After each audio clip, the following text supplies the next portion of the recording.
Scores and highlights. Auburn and Florida are ready with Roger Twyvel and Lee Corso.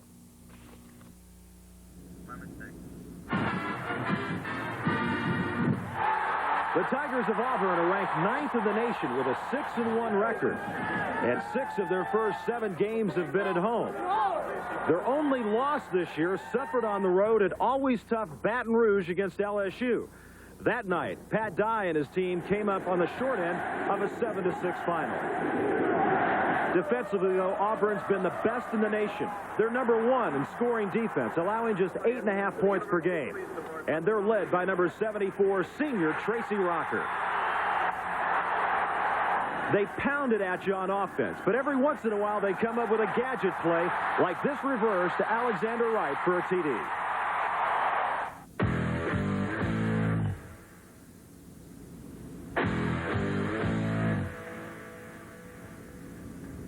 The Florida Gators have lost 7 starters to injuries this year, including the Southeastern Conference leading rusher Emmitt Smith.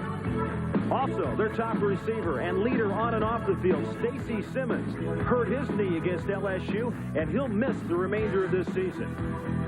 But Florida has hung tough with their defense, 3rd in the nation in both scoring and total defense. Richard Fain with a pick for a touchdown here against LSU. They'll have to play with pride this week against Auburn. It's homecoming at Florida, so grab a seat.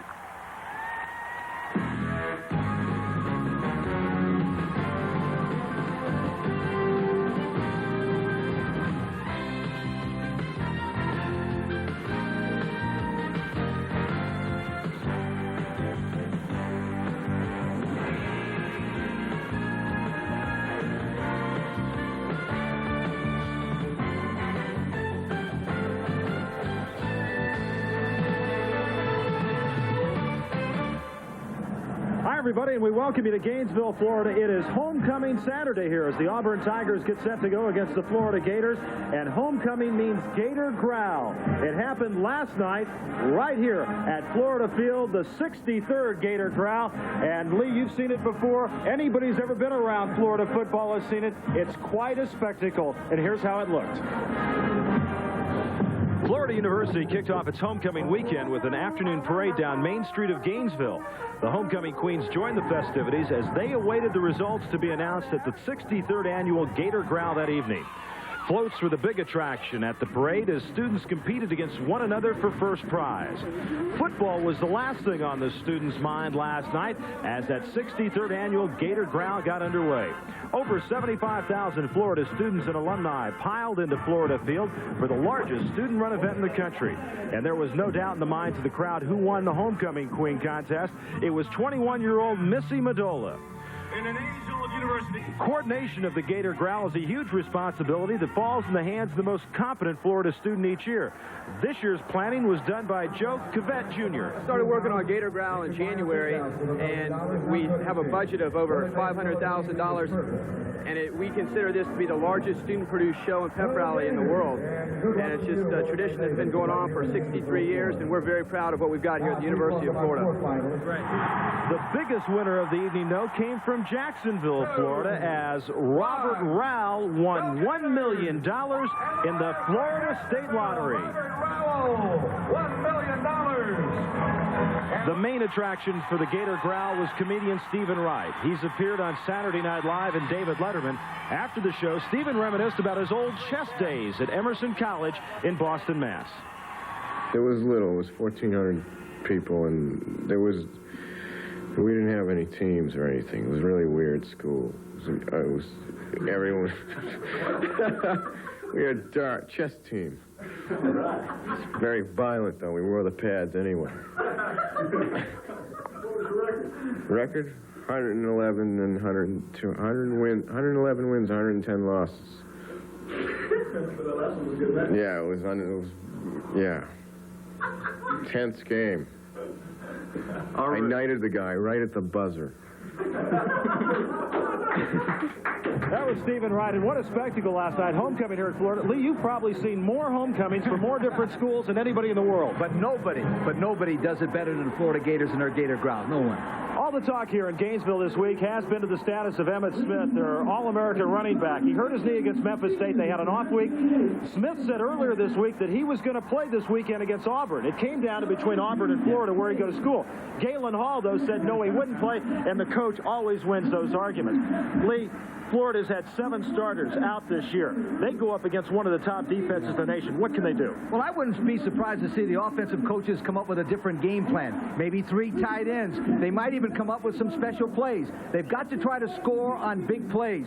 Offense, defense, and the kicking game. They must try to contain the Auburn run and then put the pressure on number 17, Slack. He has not been overly impressive in the 2 games against LSU and Kentucky. In fact, they've only scored, Auburn has 26 points against those 2 good football teams. Yes, and in the particular game against LSU, they didn't score a touchdown. The 2 TDs against Kentucky were both on the ground. Now, let's talk a little bit about the Auburn Tigers because they are a tremendous football team. You put Auburn on paper, you put Florida on paper, there's no way Auburn can lose. Yeah, but Florida's beaten Auburn 7 times in a row here. And, in fact, of all the games that Pat Dye's won, he's never beaten Florida in Gainesville. So we talk about teams and how do they win football games. So how does Auburn lose this game? Well, first of all, their offense can't shoot themselves in the foot. In other words, they can't turn the ball over with pass offensive penalties or anything like that. Control the ball. Move the ball. They had the ball 94 times against Mississippi State. They can win that way. Intimidate the Florida offense. Florida is unsure of themselves. Go after them. And now the teams will come out of the field, and first of all, the Tigers of Auburn. This is a very important game in the Southeastern Conference because there are 5 teams in the conference with just 1 loss. And in the 54-year history of the Southeastern Conference, no school has ever won the title with 2 losses. This is a big game for both teams, but especially for Galen Hall. This is a big game for him in homecoming. Florida has lost 2 games in a row to Memphis State and Vanderbilt. They're coming from an off week. Meanwhile, Auburn, they've just been tearing things up as the Florida Gators take the field now at Florida Field. ESPN's presentation of CFA football is being brought to you by Heil Heating and Cooling. Depend on Heil, they're born to run. And by Allstate. For home, auto, and life insurance, you're in good hands with Allstate. Now a look at those standings. Georgia at 4-1, Auburn, Alabama, Florida, and LSU all with just 1 loss apiece.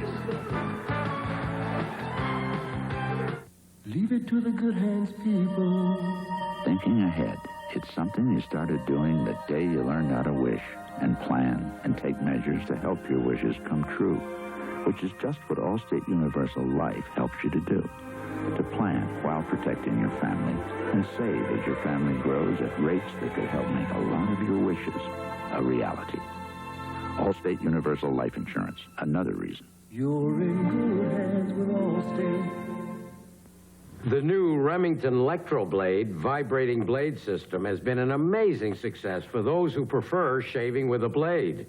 Electroblade's high-speed motor and vibrating twin blades glide so easily, you'll get the closest, smoothest, most comfortable blade shave you've ever imagined. If you don't, I'll give you your money back. Safe, immersible, and cordless. The new Remington Electroblade vibrating blade system. A blade shave like you've never imagined or your money back. Odious, contemptible. I'm speaking of offending in the personal grooming arena. When seeking maximum protection and a fresh new scent, one should grab new Right Guard Sports Stick from Gillette.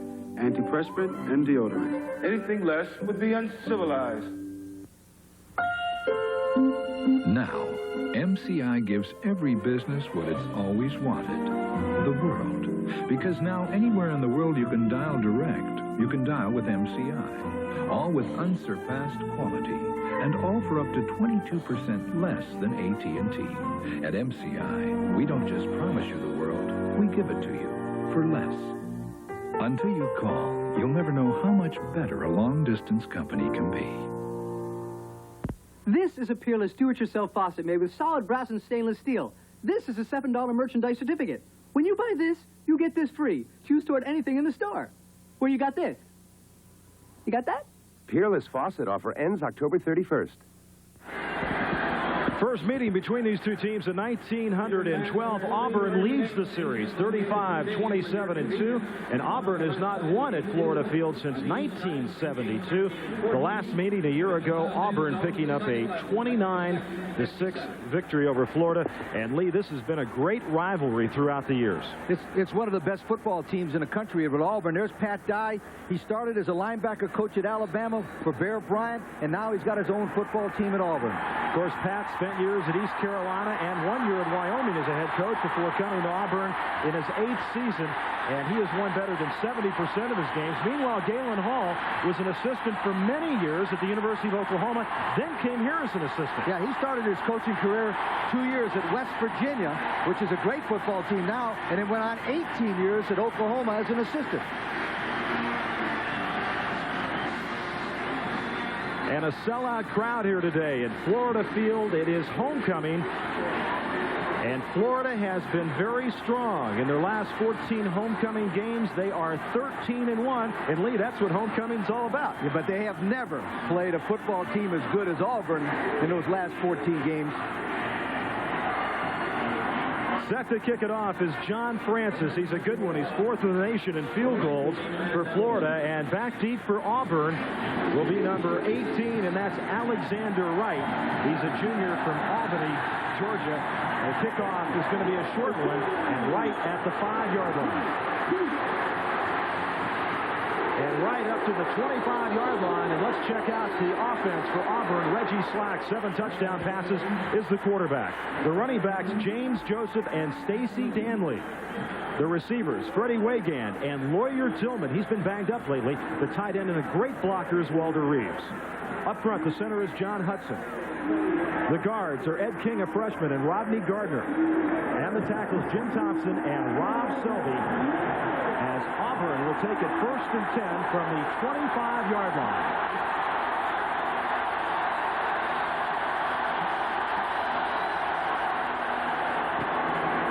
Stacy Danley. He gets about 3 yards, and let's check out the defense for the Gators of the University of Florida. Jeff Roth is the nose tackle. Trace Armstrong, Rondi Weston. They are strong up front with those 3 men. The inside backers, Pat Moore and Joey Nicoletto. On the outside, Owen Bartriff and Huey Richardson.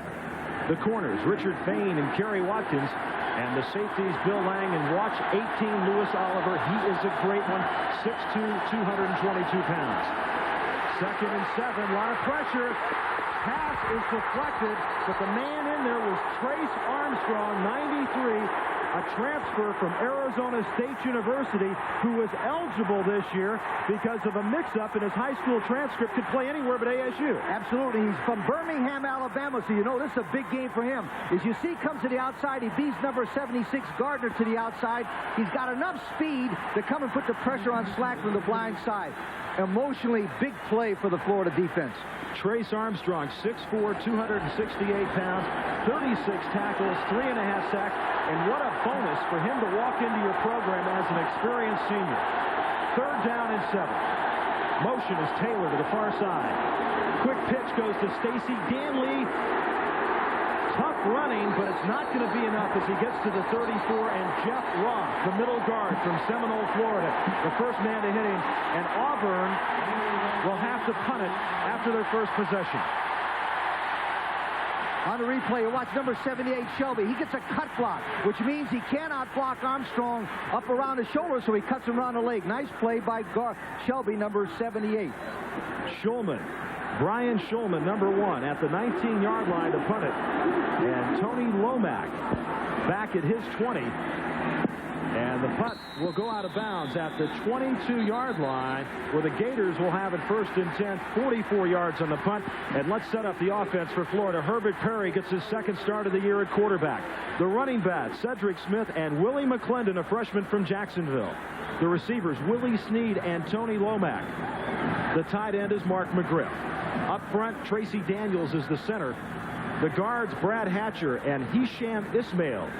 The tackles, David William, he's their best offensive lineman, and John Durden. As Florida, their first possession from the 22-yard line. And a lot of movement. You're going to see a lot of players and a lot of action from their offense today.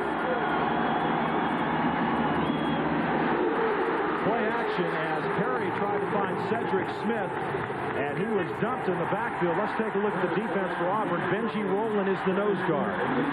Tracy Rocker and Ron Stallworth, the defensive tackles. Rocker is a great one. Quentin Riggins, their leading tackler, and Smokey Hodge, the inside backers. On the outside, Brian Smith and Craig Ogletree, their leading sack man. In the secondary, Carlo Cheetah and John Wiley, the corners, and the safeties, Greg Staples and Shan Morris, who picked off 3 passes in one game earlier this year. 2nd and 10. They'll run an H-back as Darrell Woolard moves up in the slot on the near side. Now he goes in motion to the far side. Florida comes out throwing, and the intended receiver was Willie Snead. Carlo Cheatham, 35, was on the coverage. Well, that's kind of a questionable call to start off a quarterback throwing the ball twice, once on a bootleg. But that pass in particular is a very difficult pass to throw from one hash mark to the other. But at least Florida has come out and tried to move the ball, tried to score, and trying to keep the Auburn defense on the defense. Perry, 6'2", 204-pound sophomore, as we mentioned, just his 2nd start of the year. Lomax and McGriff split out to the near side on 3rd and 10.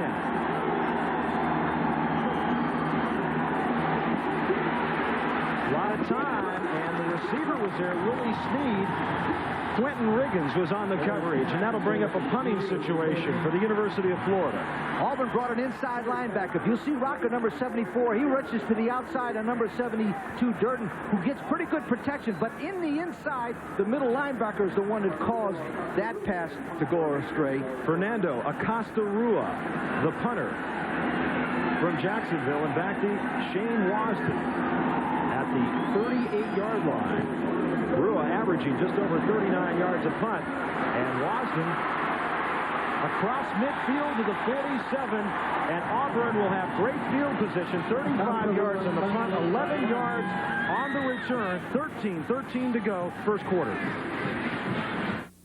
Jeep Cherokee is now exclusively available with 4-wheel anti-lock brakes. This exclusive anti-lock braking system automatically reacts to any road surface conditions. So in the event of a sudden stop, the response is controlled and immediate to all 4 wheels, a valuable option. But since Cherokee's a Jeep, it's not your only option. Save up to $1,600 on select 1989 Jeep Cherokees.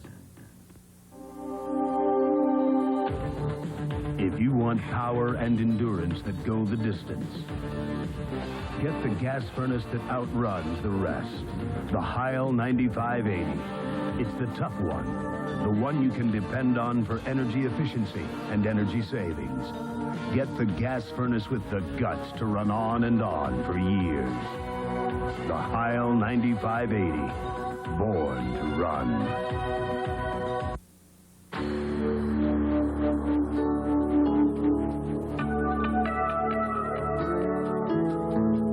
The Clydesdales, the symbol of Budweiser quality. Of Beechwood aging, the choicest natural ingredients, and a genuine commitment to freshness and taste. One beer lives up to all this. Budweiser. Today's game is being brought to you by Jeep. There's a feeling you can get only in a Jeep. By Budweiser, Beechwood Age, for that clean, crisp taste. This Bud's for you. And by the Remington Electro Blade Razor, the vibrating blade system. Homecoming Saturday in Gainesville, Florida. Roger Schweiber, Lee Corso with you. As Auburn with great field position, you got to wonder, is this going to be a defensive struggle? 6 of the last 9 meetings between these two teams decided by a touchdown or less. Auburn, 1st and 10 from the 47-yard line.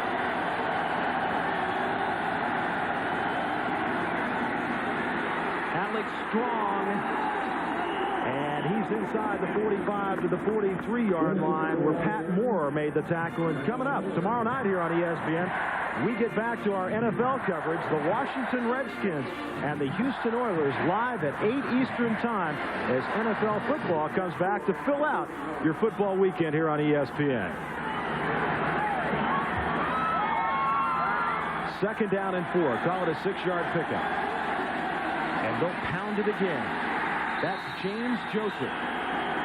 That's enough for the 1st down at the 35-yard line, where Bill Lang, the 50-year strong safety from Castleberry, Florida, makes a stop. Look at this. The only Auburn running back to gain 100-plus yards this season. As a matter of fact, since Brent Fullwood in '86, Auburn's only had 4 ball carriers rush for 100 yards in a game, and Joseph's has 2 of those games. That's when Auburn changed with Pat Sullivan coming in, and they've emphasized the pass a little bit more. But they're not going to pass the ball anymore. They're going to try to test Florida right at him right now. 1st and 10 as they give it to Danley, and he's stacked up right at the line of scrimmage. 4 orange shirts led by 96 Jeff Roth, who came into this game with 34 tackles on the year. Roth is a first-team All-SEC. If you watch the middle of your picture, he gets away from the center 66. He plays his position, which means he did not over-pursue, and the ball carrier ran right into him. Good play by Roth. 2nd down and 10. Freddie Waygain splits to the near side. He's a 5th-year senior. And that was deflected. Intended for James Joseph. Huey Richardson, number 90, the outside backer, 6'5", 233, a sophomore from Atlanta, cousin of Al Richardson, who plays for the Falcons. Boy, they think he's going to be a superstar. The bottom right-hand side of your picture, watch number 90, Richardson, rushing the passer, puts up his hand and knocks it down. He's going against number 54, Jim Thompson, the best offensive lineman that Auburn has. These are 2 of the very best defensive teams in the country. They rank 2nd and 3rd in different categories. They're both very strong against the run, and they also have great athletes in the secondary. On 3rd down and 10 from the 35. Slack. Sack. Trace Armstrong, 93. Make it 4.5 sacks this year. It's obviously 93. Armstrong is really up for this ball game. He's going to rush from the left-hand side of your picture. He looks like he's too quick for 78 Shelby. He's got good athletic ability. He never gives up, and that's the sign of a great defensive lineman. Brian Schulman at his 46-yard line. And a fair catch called by Terrence Barber at the 7. And that time he did the right thing inside the 10-yard line because great coverage. Auburn and Florida scoreless in the 1st quarter.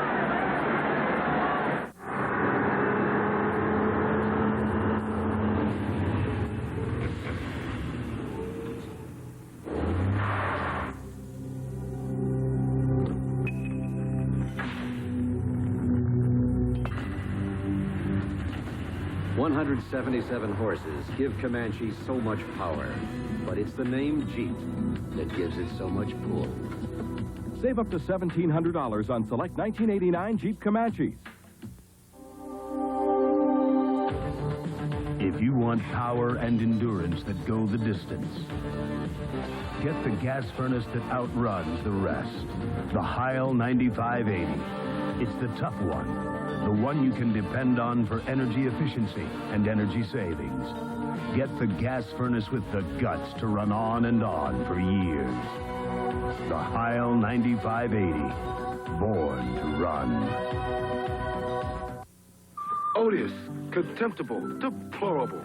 I'm speaking of offending in the personal grooming arena. Something I would, of course, consider quite beyond the pale. So I give you a new Red Guard Sports Stick, antiperspirant and deodorant. When one needs to seek maximum protection and a fresh new scent, one should grab oneself one of these Red Guard Sports Sticks, because one would hate to be considered malodorous by one's chums. Now, wouldn't one? New Red Guard Sports Sticks from Gillette. Anything less would be uncivilized. Second possession for the Florida Gators. Lee, first time, 3 passes and a punt.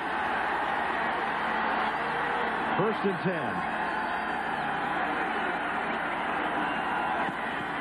They run it right up the middle. Cedric Smith, 39, the junior from Enterprise, Alabama. And this is the injury report. Out 2 to 4 weeks. Emmett Smith, Ernie Mills, Todd Gatlin, Wayne Williams. Out for the season, Stacy Simmons, Clifton Reynolds, and Harvey Thomas. Simmons is a big one. He was their leader on and off the field. And, of course, they missed Smith and they missed Williams in the backfield. Smith told us yesterday he'll be ready for the Bulldogs in Jacksonville next week. Would you have played him today? Absolutely not. his future is more important than winning the Auburn game. 2nd and 8. 10:21 to go. First quarter. Kirkpatrick in motion to the near side, and they'll run it this way with Willie McClendon, who one of these days is going to be a great running back. He's just a freshman from Jacksonville, probably the highest recruited running back in the state of Florida a year ago. University Christian High School in Jacksonville, but this is a little bit too soon for him. They did not want to play him. They wanted to back up Smith with McClendon, but he's going to be a great player eventually. Pat Dye, the head coach at Auburn, who said, this game will decide whether we're a great team or not. 3rd down and 8. Willie Snead split to the near side. And they'll run it again. So interesting calls as Willie McClendon goes nowhere. The first series, 3 passes and a punt. The second series, 3 runs and a punt. The reason why is because the field position was horrible. The great punt by Schubert put in there. The defense is too strong to run against, but Florida also knows, if you'll watch the defense from Auburn, they're awful strong. 96 rolling strong. They're all in there tough. 95 is the little rocker, David. Acosta Rua in his own end zone. The punt to Shane Wasden, who's at midfield. That's going to be another short punt. Wasden a fair catch, and so Auburn with great field position again at the 42-yard line. 33 yards in the punt. Let's go to Tim Brando. Tim?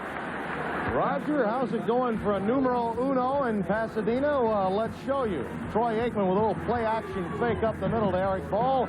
And then the touchdown pass to Danny Thompson. And the Bruins of UCLA now lead the Cougars of Washington State 20-3. Let's get back to Florida Field. Rod? Thank you, Tim. We'll keep you updated on all the college scores here. Our first of 2 today, Auburn in Florida. And the Tigers with 8:57 to go have a 1st and 10 at the 42 of the Gators. Joseph. He's at the 40-yard line, a gain of a couple. Bill Lang, 24, who's been in on 41 tackles this year.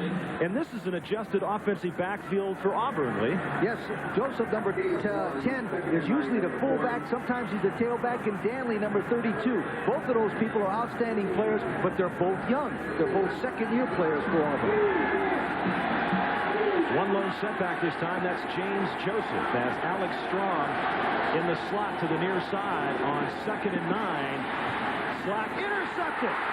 Intercepted by 18, Louis Oliver.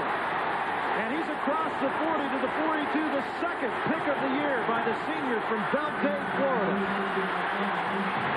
Louis Oliver is a great football player. He's an All-American. And this time, you'll watch the quarterback's eyes. Slack goes back to pass. He's trying to hit. Royer turned around the middle. But you watch 18. You see 18? It's called free safety. Free safety means he has the ability to roam anywhere in the middle of the field. Watch the quarterback's eyes, just like he did there, and intercept the football. Florida leads the Southeastern Conference with 13 interceptions now. Auburn has 11, and the chess match. Maybe Stephen Wright knew what he was talking about before the game, because this is beginning to become a chess match. No score, 8:15 left to go, first quarter. And Florida puts it on the ground again, and Willie McClendon's got nowhere to go. Boy, a host of Auburn players on top of him that time. 48, Alvin Mitchell, a backup outside linebacker, one of the men in on the stop. And also Quentin Riggins, and there's a look at Louis Oliver. This is a true walk-on. They even said, don't come here when he asked him about coming. He had a couple of scholarships offers to small schools, and he has made himself into a great, great player. One of the things about Oliver, 4.3 speed in the 40, a 33.5-inch vertical leap. He is a Jim Thorpe candidate for outstanding defensive back in the nation. 2nd and 11. Pass. Is it good? Yes. Caught by Tony Lomack at the 48-yard line. Smokey Hodge on the coverage. It wasn't thrown very well, but Lomack with a nice grab. But I also like the call. That time it was a nice little button hook. Lomack went down, found the open spot. Perry, all he had to do was throw it straight. Much better than the first 3 passes they called from the sideline, because they were more difficult passes. Neither of these teams, Lee, have allowed a touchdown in the first quarter this year, and Auburn has not allowed a touchdown in the first half. 3rd down and 1. McClendon. McClendon across midfield in the first down at the Auburn 48-yard line. Over knocking him out, Carlo Cheatham and Quentin Riggins, number 41, the junior from Montgomery. Good call. Nice little toss play. They don't have enough power to go inside, so they go to the outside with a good block by McGriff, number 80. McClendon shows why he was a highly recruited athlete at 214 pounds. First down, Florida. Now they're on the other side of the 50. They are now winning the ball game. We should know, too, that Florida has a bit of a makeshift offensive line. They've got some tackles playing guard. We got some backups in there as McClendon takes it again, tries to go outside, and Quentin Riggins was all over him. Riggins, number 41, and Benji Rowland, 96, throwing for a 3-yard loss back to the Florida 49-yard line. That guy knows this is going to be a tough defensive ball game, but this is the kind of plays he likes. Number 41, Riggins, to the inside. He's the linebacker that scrapes, which means he watches, and then he attacks behind the line of scrimmage. Quentin Riggins, 5'11", 210-pound junior from Montgomery, Alabama. 6:12 to go, first quarter. That'll bring us second down and 13 as McGriff moves into the slot on the near side. And Kirkpatrick in motion. Well thrown ball. Womack has it, and he's down at the 33-yard line. Shan Morris made the stop, 19 yards on the reception, and he showed a good arm that time, Lee. I tell you what I liked about Perry that time. He stayed in the pocket, but number 94 coming after him from the outside. If you see this picture from the top of your picture, you'll see an outside linebacker trying to come and get him Ogletree, but he steps up and throws the ball beautifully to Lomax. First down Gators, and they're taking the play away from the Auburn Tigers. Florida will use 3 tight ends on many occasions, a lot of motion. Perry has completed 59% of his passes coming into the game. No touchdowns, 3 interceptions, his second start of the year. First and 10, they'll give it to McClendon, and he is grabbed at the 33-yard line. It looked like momentarily he was stripped of the football. Ogletree 94 and Rowland 96 as, I'll tell you, Benji Rowland has shown you some very good lateral pursuits so far. Rowland 96, 74 Rocker, 92 Starworth, are the 3 best defensive linemen in America. Bar none. They can play against anybody. You'll notice how when Florida runs the I formation and they run the ball to the toss, play to the tailback, there are about 8 guys around there. Auburn's a well-coached football team defensively. They're going to give McClendon a pickup of 1 on that play. That'll make it second and 9 as Lomax splits to the near side. They've got that H-back, the tight end Kirkpatrick, who's in the slot to the right. And a penalty marker is down. A penalty marker against Florida. Dead ball foul, movement by a lineman before the snap. 5-yard penalty, still second down. Last year at this time, Florida had been whistled for 52 penalties worth 490 yards. That a year ago. This year coming into the game, 57 penalties, 556 yards. 15 personal fouls, though, 10 after the ball was blown dead. So that either means their defense is awfully aggressive or they're teaching them to be a little bit more aggressive. Second down and 14. That's Kirkpatrick in motion to the far side. Good protection, deflected, 96. Benji Rowland dropped back off the line of scrimmage. He was back in the coverage, and he knocked it down. Tracy Rocker, number 74, is one of the finest players in America, but if you can't block him with 1, you block him with 2. There's a nice block in there by the right guard, Ismail, and then they pick him up with number 63, Daniel. Rocker is going to have a tough time with 2 men on him, but if there's 2 on him, there can't be but 1 on Stallworth or Rowland, and they'll cut him from the other side. Rocker is the only returning Lombardi finalist from a year ago, as Perry is 2 of 6 for 28 yards, and he's got a third down and 14 now. Ball is deflected, but Perry picks it back up. He's saying go deep, and he is nailed again. I want to tell you about a play that was just made by Craig Ogletree, 94, because he came in, he stripped the ball away from Perry. Perry picked it back up. Ogletree then went after him and dumped him and caused that pass to go incomplete. Ogletree is 6'2", 226. He's a leading sacker. Comes on the left-hand side of your picture. Knocks the ball down. But watch Ogletree. Not only does he knock the ball down, he'll get up, as Roger called it, and try to catch Perry from the backside. Great play by Ogletree, number 94. In to punt is number 10, Hank Rose, for Florida. And the Gators in the air grab it at the 5-yard line.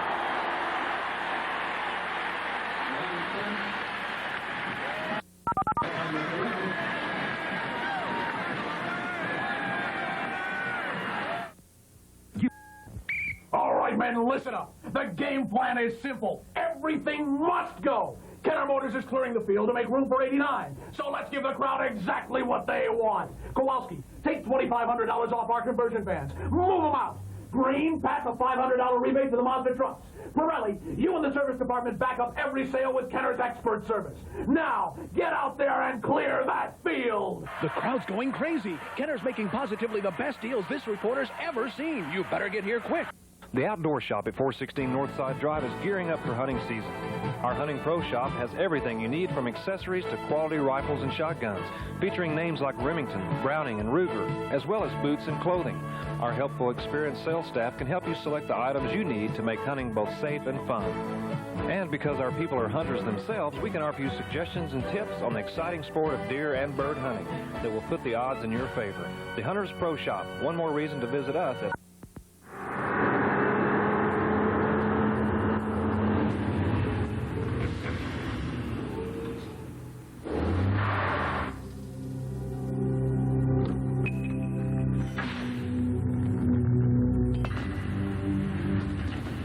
.177 horses give Comanche so much power, but it's the name Jeep that gives it so much pull.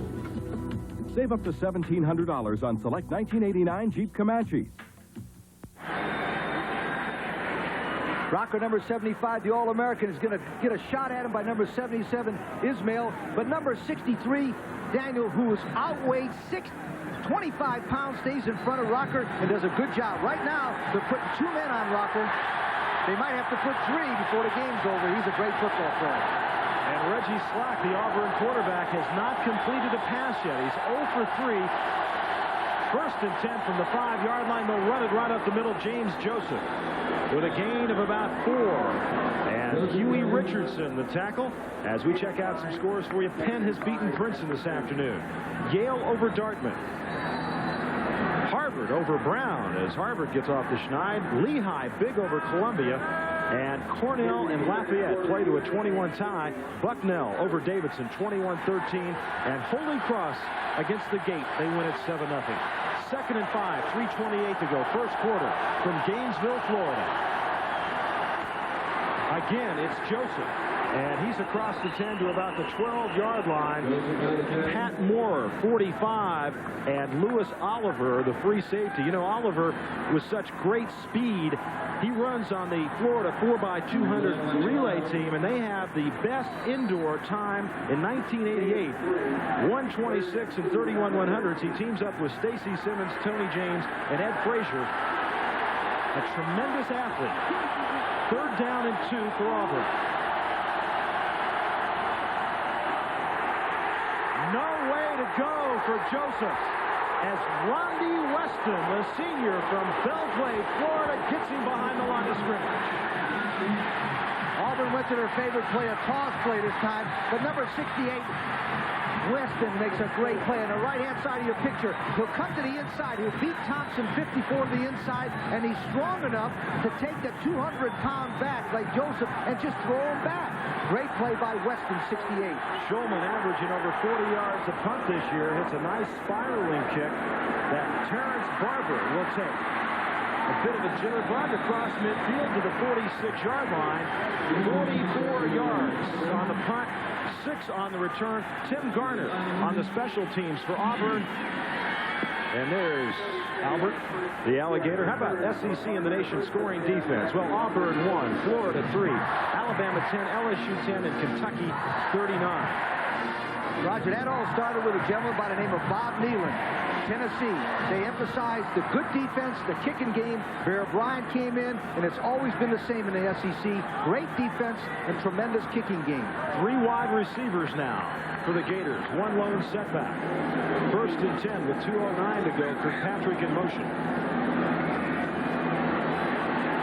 Perry across the middle, and he's got his man at the 41-yard line. That was Lomack. Lomack, number 20, will go down the field, and he breaks what they call an underneath cut. They'll drive 2 men deep, and as he comes underneath, he gets single coverage and makes a good catch. I like the way the Florida receivers are reaching out and catching the ball with their hands.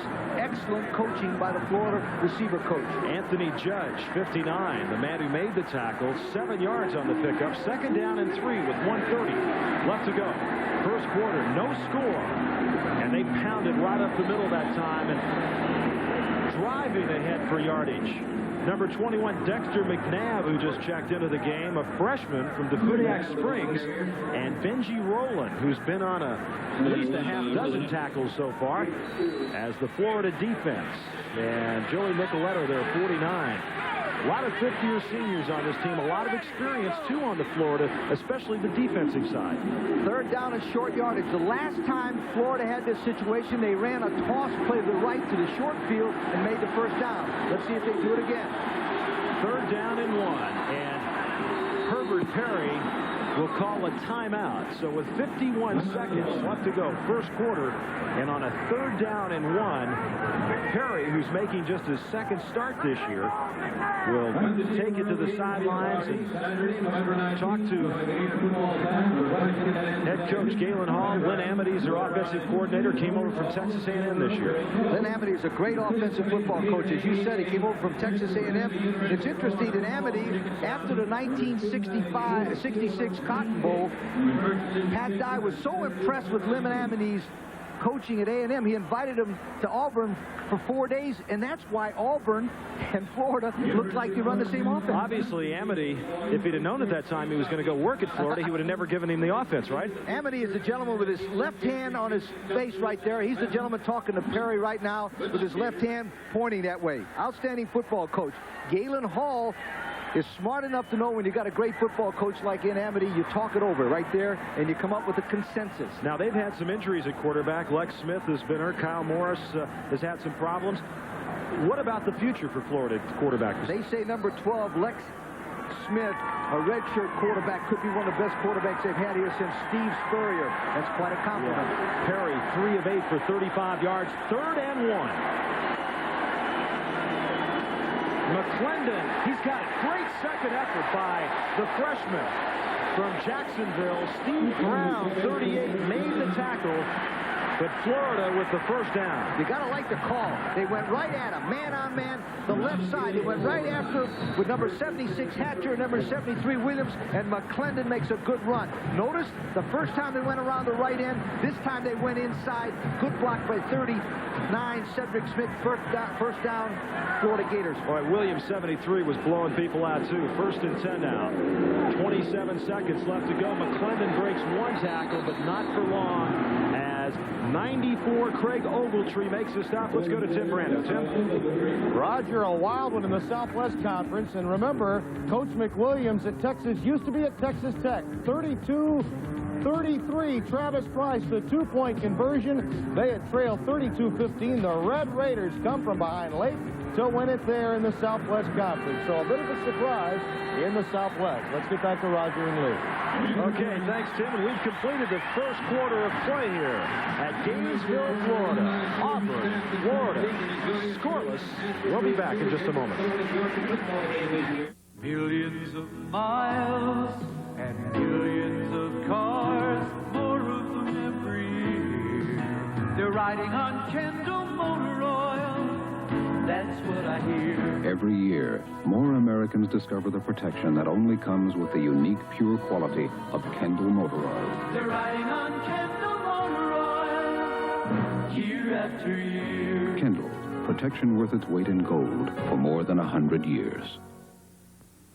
If you're planning to move, you could unpack some great savings. Because now when you move yourself with Ryder, we'll enroll you in one of the country's biggest discount shopping services, absolutely free. Which means you can buy almost anything for your new home at some of the best prices around. So after you unpack, you can unwind with some great savings. Ryder, we're there at every turn. In the pizza delivery game, the Noid zaps ordinary pizza. But Domino's Pizza's best because they deliver more than all the rest. The Noid just can't beat the best. Domino's Pizza. Nobody delivers better.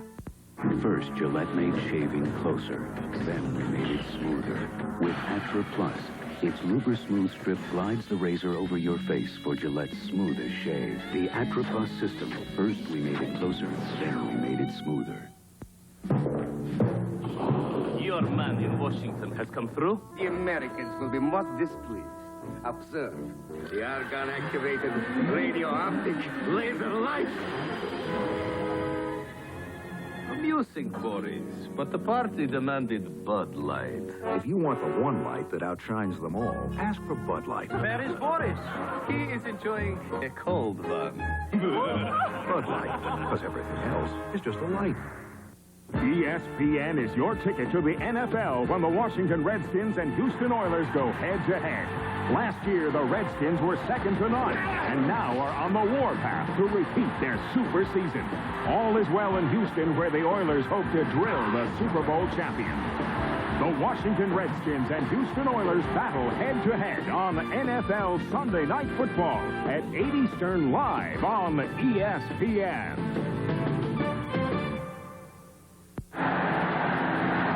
You're looking at the leading rusher in the Southeastern Conference, and he missed a conference game against Vanderbilt. That's Emmitt Smith, and one of these days, you got to figure he's got a future in the NFL, because Sunday, I'm sure he'll be watching here on ESPN, the Redskins and the Oilers, and I thought I saw Lee Corso on a sign there. It's probably my son telling me to send money. Probably came over last night from Florida State to see the Gator growl. You know, in '83, the game between these two teams, Auburn and Florida, produced 51 players that went on to play in the National Football League. 51 out of that game. The likes of Bo Jackson and Lionel James from Auburn, Lorenzo Hampton and Wilbur Marshall from Florida. Well, they've had some great talent here. It's interesting that Pat Dye yesterday told us that maybe the 1984 Florida team might have been the best football team he ever coached against. That's quite a compliment. Second down and 13. We start the second quarter from Gainesville, Florida. McGriff goes over to the far side. And that's Darrell Willard in motion. Penalty markers down as Terrence Barber makes the catch, and they don't fool anybody. John Wiley, number 9, was right there to stop him, and he also got some help from Ron Stallworth. This has been a rather penalty-free game so far. Just one flag that I can remember. Both of these teams have been penalized quite a bit. In fact, I think they're 1-2 in the SEC when it comes to penalties.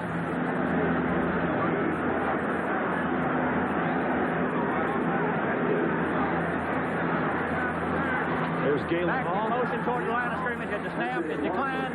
It's third down. And Auburn will decline that penalty back in motion. It's third down and long yardage. They've got to be very, very careful here not to turn the ball over, because if they do nothing else but just punt it, they're still got Auburn backed up, and they can play great defense. See the total yards. Auburn, none passing. Florida 35. Auburn 23-6 in the rushing side. It is third down and 17. They have 4 wide receivers right now. Perry is dunked. 96, Benji Rowland got a piece of it. He was able to throw the pass, but Rowland never had a chance to catch it.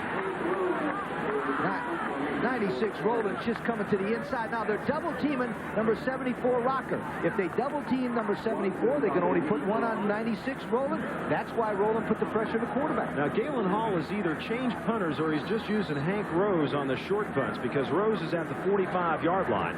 And he'll kick it down to Shane Wasden. That's a high spiraling kick that's angling to the near side. And they're going to say it's down at the 4-yard line. Well, I don't know if Lee Corso says go Gators or not, but we're enjoying ourselves a game. Americans have made Top Ford the best-selling big pickup for the past 12 years.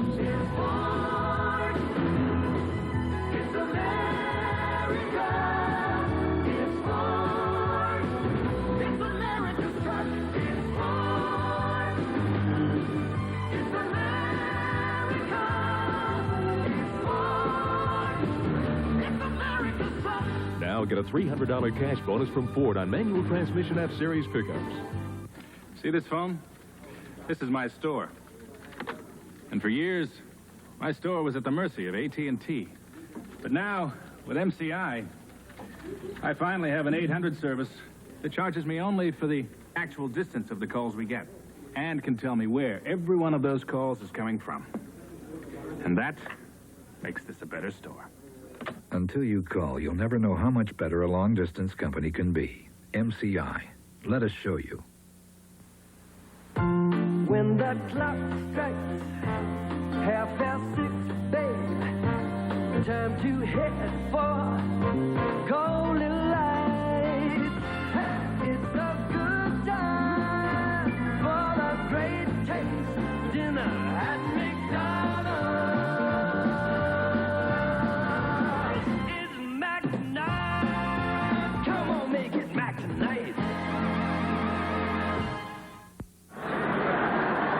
Today's game is being brought to you by Ford and your Ford dealer. Have you driven a Ford lately? By MCI. Let us show you how much better a long-distance company can be. And by Atra Plus. Gillette made it smoother. Roger Trotto, Lee Corso, along with you at homecoming Saturday in Gainesville, Florida. No score. 14-20 left to go first half.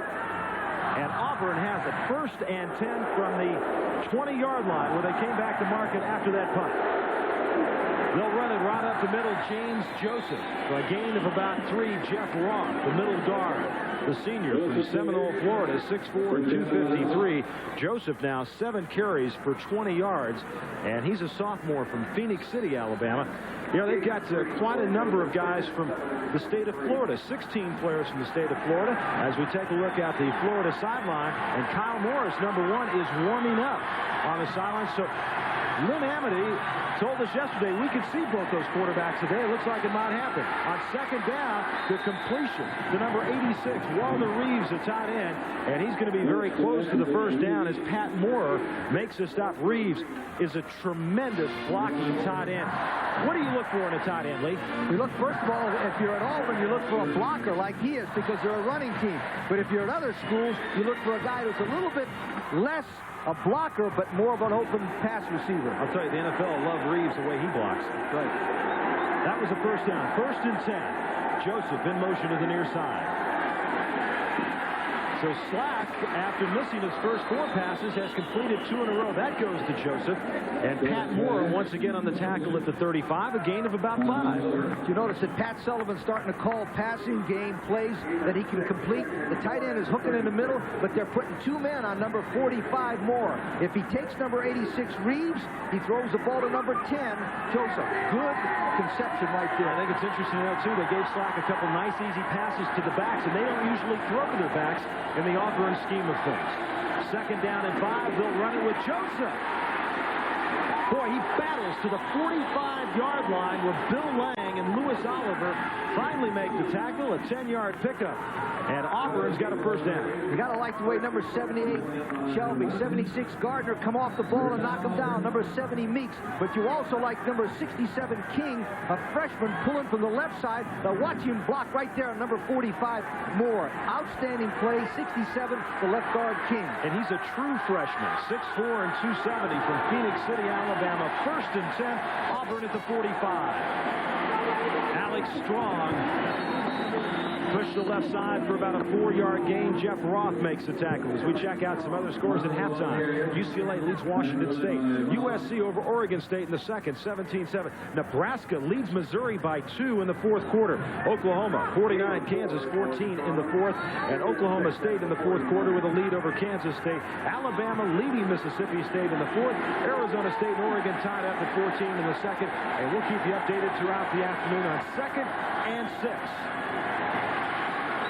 Nice reception over there by Stacy Danley Kerry Watkins was there on the coverage. That's going to be just short of a first down at the Florida 46-yard line. From ground level, we'll take a look at 93 Armstrong. Very quick. Notice number 70 Meeks gets good position on him, tries to hold him, but number 93 Armstrong never gives up. Good play, though, by Meeks, number 70, to stay in front of Armstrong. Third down and 2.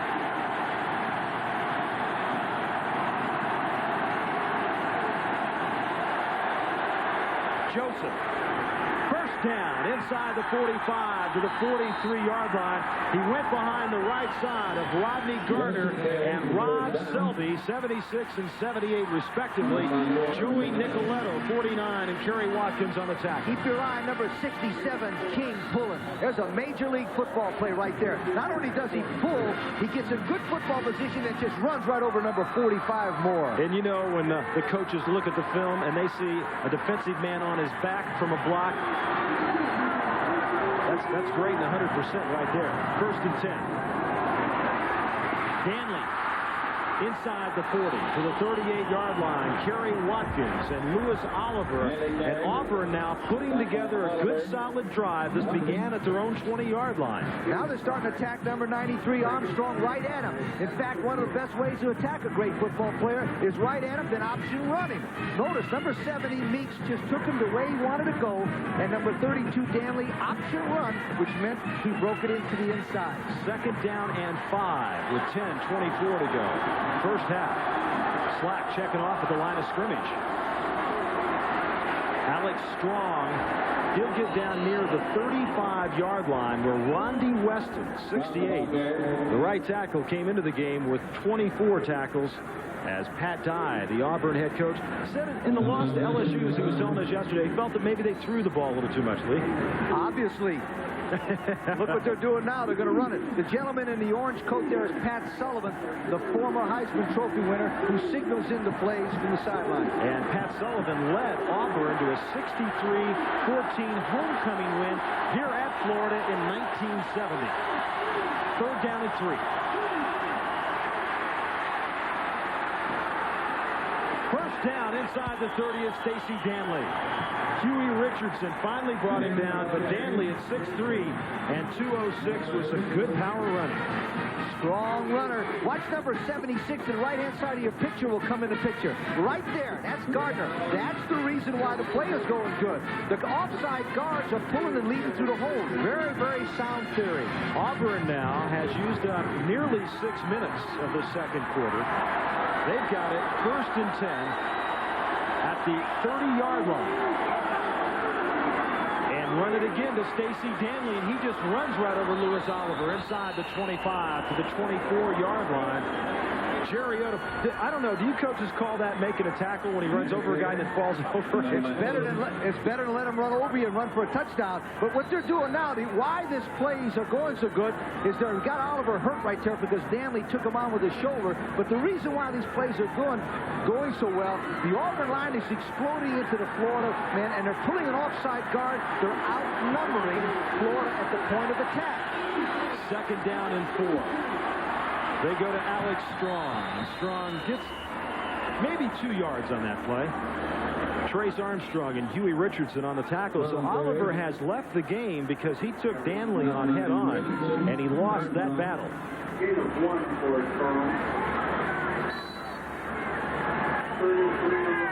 So Alex Strong coming off. Roger Twyba, Lee Corso with you. Gainesville, Florida, 8:13 to go. First half, Auburn in Florida with no score. It's third down and 3 on this drive that started at the Auburn 20-yard line. James Joseph. Nice play out on the wing. 26 for Florida. Came up to make the stop. And we've got a number change, but we'll find out who it is. Okay, it might be 28 Fain, the right corner, coming up on Joseph. If he does, he's smart. He blocks him, knocks him down low. You're right.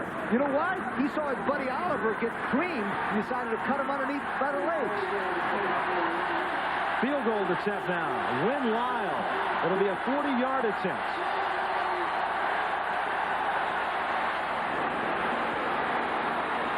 And it's good.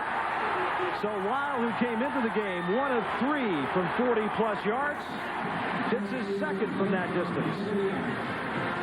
And Auburn takes a 3-0 lead over Florida.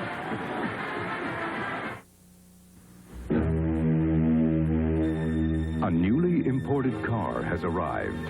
It comes from a company with a reputation for quality and design. And the automotive press here has already begun to praise it for its performance, styling, and value.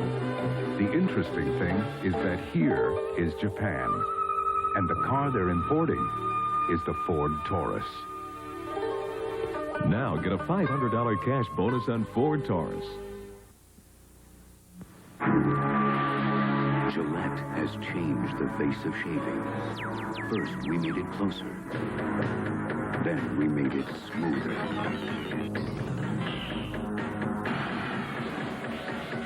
Atra Plus. Its Lubra Smooth Strip actually releases lubricants to glide the razor more smoothly. Incredible smoothness from the first stroke to the last. The Atra Plus system. First we made it closer, then we made it smoother. Ever tried watching every NFL game? Miss anything? Well, Sunday, see all the key plays from every game on ESPN's NFL Primetime. Week after week, NFL Primetime is football's finest hour with Chris Berman, Pete Axtell, and Tom Jackson. See it all in one place. NFL Primetime. Sunday night, just before NFL Sunday Night Football on ESPN. So our football coverage will continue tonight with North Carolina State and South Carolina. And the primetime will be on tomorrow, and that gets your NFL day all set. As Chris Johnson takes it off, and Lomax's going to run it down to the end zone, and he is nailed at the 14-yard line. D'Amico Anderson was the man that came down to make the stop. 13 plays, 57 yards, time of possession, 7 minutes and 1 second, and Lyle the 40-yard field goal. One of the things the kickoff coverage team does is they try to get the ball of the offense inside the 20. This is such a great job by Anderson, 13. They got the ball on the 14. That's a tremendous play by the kickoff coverage team by Auburn. Florida now with their new quarterback in. That's Kyle Morris, a freshman from Clinton, Mississippi, as he started the majority of games for the Gators this year. And McClendon gets to the line of scrimmage, and not much more than that. Anthony Judge, the freshman from Fort Lauderdale, came up to make the stop. I was going to mention they've got 16 players from the state of Florida, and Morris with the plays on his left wrist. If you'll notice the toss play here, McClendon will run to the right, but I want you to count the number of white jerseys. 59 smacks him right there. But watch, there's at least 7 white jerseys around him. That's what I talked about in the pregame show, intimidation of the Florida offense. McClendon and Smith are the running backs on 2nd down and 11. Morris felt the pressure, throws it downfield, and nearly completed. Willie Snead was the intended receiver. There is a penalty marker down. Shan Morris, the senior from Atlanta. You might remember his dad that played with the Chicago Bears for a number of years, Jim Morris.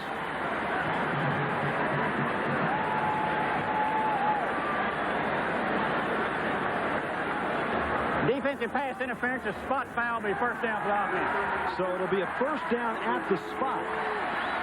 If you'll notice number 20 Morris here, he's going for the ball. Number 9 Snead's got good position. Number 20 hits him right there with his left hand before the ball will get there. We got it from another angle, and you'll see it even better this way. The quarterback is trying to scramble. Morris is. He throws the ball on the run. Watch right there. You see it? Perfect play by the camera work to show number 20 on pass interference. 1st and 10. Smith, the lone setback. And he'll get the football as they try to run the left side, and he is smothered. 95, David Rocker, the younger brother of Tracy Rocker, into the stop. David, 95, plays behind Tracy, 74, and they don't lose much putting little brother in there. Little brother could be one of the next great linemen that Auburn has ever had, especially you the fact that he's got something to point for. When he sees his brother Tracy do well, makes him even better. Play selection, Auburn, 20 rushes, 6 passes. Florida pretty even, 12 and 11. 2nd and 9. Kirkpatrick in motion. Oh, nearly intercepted. Nearly intercepted by Quentin Riggins, number 41. And let's go to Tim Brando. Tim? Roger, the records keep falling in Norman. Jamel Holloway breaking another record here with a 22-yard touchdown pass to Artie Guess. 49 unanswered points for the Sooners against Kansas now. And for Holloway, 4,848 yards, the all-time offensive leader in total yards. Let's get back to Roger and Lee. Okay, looks like the Sooners thrown a little late in that game. 5:46 left to go. First half, 3rd and 9. Morris has 2 men, and that is intercepted. Shan Morris with his 4th interception of the year on the deflected pass.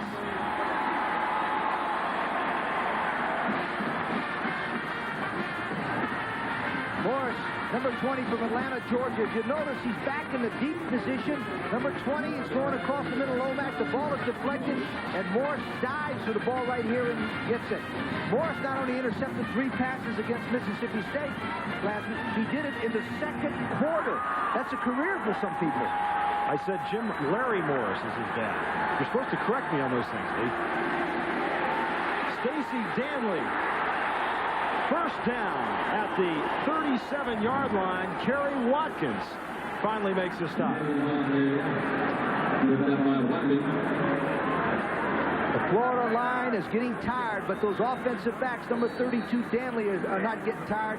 He runs right through number 49, Nicoletto, and drives himself forward. The game is being won up front right now by the offensive line of Auburn. 1st and 10, 5:20 to go. First half, Danley again, and Danley just running over people. Now, Florida will substitute a lot, both offensively and defensively.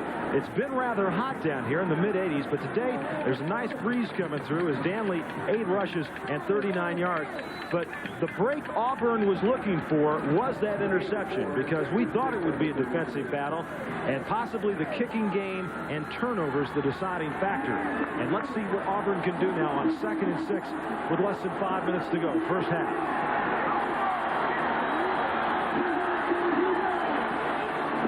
James Joseph off the left side, inside the 30 to the 29. It'll be just shy of the first down. Bill Lang, the strong safety, a 5th-year senior who came into this game with the most tackles of anyone in the secondary with 41, gets credited for that one. Joseph's made a nice run there, but I tell you what, number 32, Danley from Winston, Georgia, just cleaned the linebacker out, and that's the reason why Auburn's moving the football. Not only the line, but those backs will block for each other. 3rd down and 2.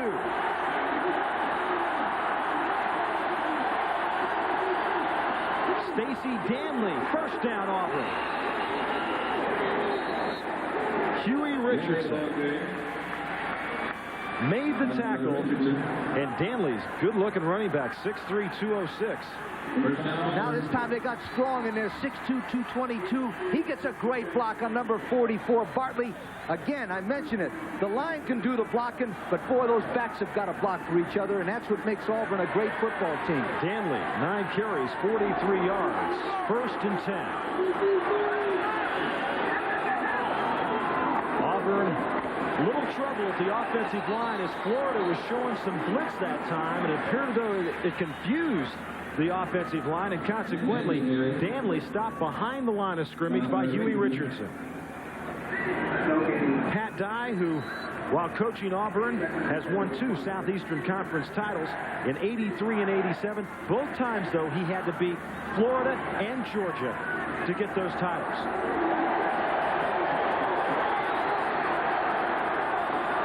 Second and 11. Slack, a lot of pressure, penalty markers down, and Slack is sacked by Huey Richardson. Sacked by Richardson, flags on the play. That could have been any of those 3 front men. It could have been Armstrong. It could have been Roth. It could have been Rondy Weston. They were all there, but Huey Richardson, the leading sack man on Florida from his outside linebacker spot, finally brought Slack down. If you notice, that's Galen Hall with the orange hat. He's lost over 30 pounds since last year. He's been on a diet, and he looks wonderful. He was a little heavy last year. Is that what some losses will do to you during the offseason? At holding by the offensive lineman on the play, they're taking the penalty. Be second down again. You take a look at number 76 in there, Gardner, 78 Shelby. Number 78 Shelby could be the man, but it could have been any one of those three guys. It looks like actually all three offensive linemen were holding. So Galen Hall, there's a lot of different ways to lose weight. I imagine the coaching ranks, disgruntled fans, alumni pressure, all that sort of stuff is a cause sometimes. Second down and 21 with 2:45 to go. First half. Slack under pressure again, but he gets away. Not for long as Rondi Weston runs him down at the 45-yard line. Fourth sack of the year for Weston. 6'5" and 278 from Belgrade, Florida. First team All-Southeastern Conference, the right-hand side of your picture. Number 68 gets away from number 54, Thompson. And look at the speed. He actually outruns 17 Slack to the corner. What a tremendous defensive play. If you watch him from the right-hand side of your picture, he can outrun the Auburn quarterback. Third down now and 31 with less than 2 minutes to go. First half, Auburn leads Florida 3-0, and the Tigers want a timeout.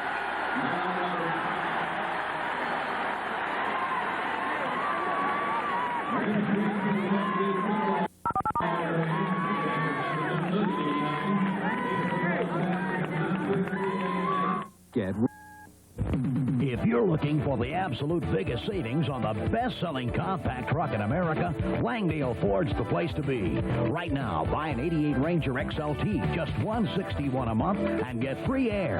At Langdale Ford, we're moving out every 88 Ranger in stock and rebates up to $750. Langdale Ford's #1, not because we sell for less, but because we sell for a whole lot less. Langdale Ford, North Side and downtown Valdosta. Trippingers has all it takes to make your shopping a pleasure. For the woman at work, confident yet feminine. Casual wear for vacations or weekend outings. Trippingers offers today's woman a wide variety of clothing and accessories for any occasion. And when you find that special something, our reasonable prices will make your decision even easier. From soft, frankly feminine, to bold, black, and dramatic. Trippingers offers you, our customer, your ideal. The handsome, dashing Ford Aerostar for $1989. It's really quite a van about town. Traveling with the sports crowd. Playing the market. Escorting ladies. Pulling its own weight. Staying out all night. And powering its way to the top. Ford Aerostar. It's in a class by itself. Now get a $500 cash bonus on Ford Aerostar. Roger Tribal, Lee Corso back with you at Florida Field in Gainesville. 1:55 to go first half. Third down and 31 for Auburn. Taylor in motion to the far side. Slack? No, boy, I'll tell you what. That was intended for Taylor, but Bill Lang was right in that area. Could have been picked off. And now Auburn has got to punt it. Florida's got 2 timeouts left to go. And the Gators might get pretty good field position, and it looked like Auburn was going to go in maybe for a TD, but at least for 3. But Auburn made a smart call that time from the sideline. They threw the ball out of bounds. If you can't complete the ball, throw it out of bounds. At least they didn't have it intercepted like they did the one that went across the middle with Oliver. Shulman has 8 times this year kicked it inside the 24, inside the 10-yard line, as Florida let that go, and that's going to be down deep in Gator territory. So for the 5th time this year, Brian Shulman has done a good job. And as a matter of fact, 4 of his punts have led directly to Auburn scores this year, as Shulman's credited with 39 yards on that punt. And coming up later tonight here on ESPN, I want you to stay with us because 17th-ranked South Carolina will take on North Carolina State. Of course, an off week for the Gamecocks, and of course, a lot of controversy with that big story on steroids you saw today on our Game Day report with Tim Brando, an interview with Joe Morrison. So, can South Carolina bounce back from the defeat at the hands of Georgia Tech and some devastating news about players in their program? That's coming up later tonight after our game here on ESPN. First and 10. Now Perry is back in at quarterback. McClendon, I'll tell you what, Lee, he had that ball hanging out in one hand right there at the 5-yard line as he gets nothing. Now you're going to hear a lot of boos from the fans because they want Florida to throw the ball, but you know what? So does Auburn want Florida to throw the ball. It would be psychologically an advantage right now for Florida just to run the clock out and go behind into the halftime only 3-0. I'm kind of surprised Auburn, who has a couple timeouts, is not using any right here. Especially if they have a chance to block a punt and at least get a safety or maybe. Well, they got to. Maybe they will after the second down play. 2nd and 13.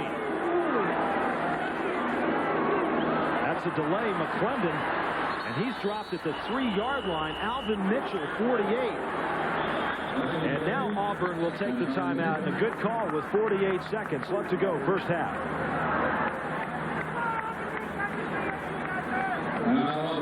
Mitchell, 48, is a fine football player.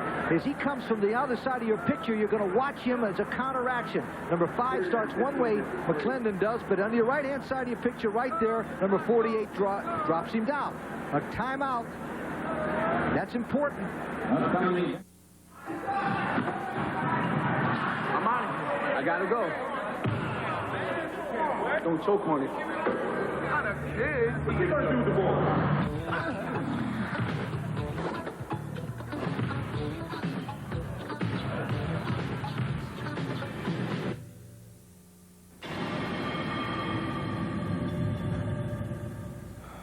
When you get your shot, you gonna be ready?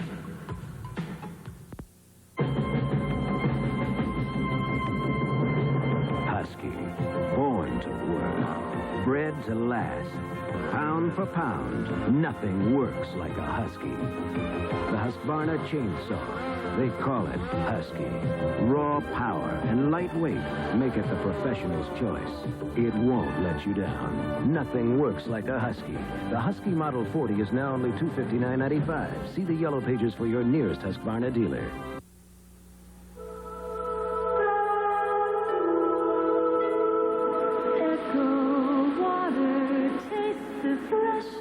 Of an echo in your home. Echo softness is above the softest water known. Put an echo in your home. Roger Schwab, Lee Corso back with you in Florida, and their coach Galen Hall faced with a 3rd down and 15 at their own 3-yard line. McClendon came into this game averaging nearly 5 yards a carry, 11 rushes for -5 yards for the freshman as he gets it again and gets him out to about the 7-yard line, and Auburn calls a timeout. With 43 seconds left to go first half, Quentin Riggins, 41, down at the bottom of the pile, making the tackle for the Tigers of Auburn. The reason Auburn called timeout here is so they can try to block the punt. It's an ISO play. Good call. It's a safe play. You're not going to make the first down, but he's got at least protects the ball, and he's swarmed under. Now, the big thing here is, you know that if by chance Auburn doesn't block the punt, the gentleman can call for a fair catch, and they can get a free kick. And they could kick a field goal on the next play. Do you know that? Good point.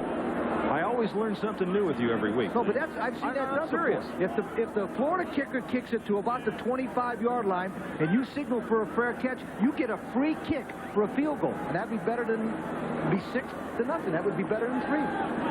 Shane Wasden is back, and that's Fernando Acosta-Rua, junior from Jacksonville, averaging just under 40 yards a punt. Wasden at the 42-yard line.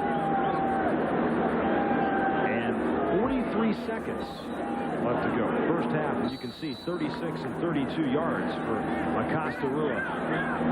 9 men up on the line of scrimmage for Auburn.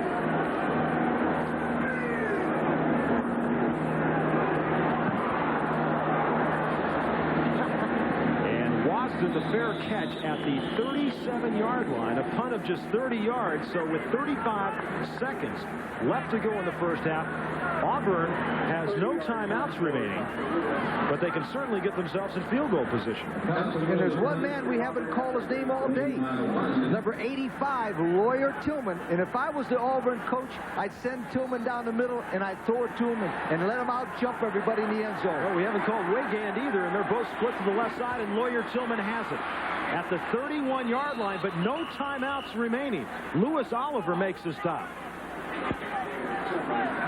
Clock running with less than 25 seconds to go.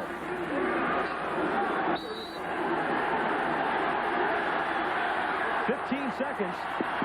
Slack finally throws it out of bounds, so 13 seconds left to go. First half. And Taylor, the intended receiver, how does this set up, Lee? Well, they still have time to throw a ball about 10 yards down the field and complete it if it's near the sideline and get out of bounds. But if the ball is in the middle, the half will be in.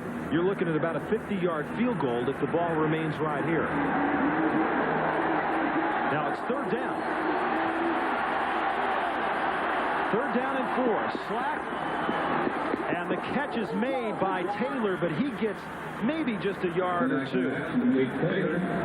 Owen Bartriff, 29, was over in the coverage. He's an outside linebacker, but used to be a safety, and that means a field goal attempt and a long one coming up for Win Lyle, the junior from Auburn, Alabama.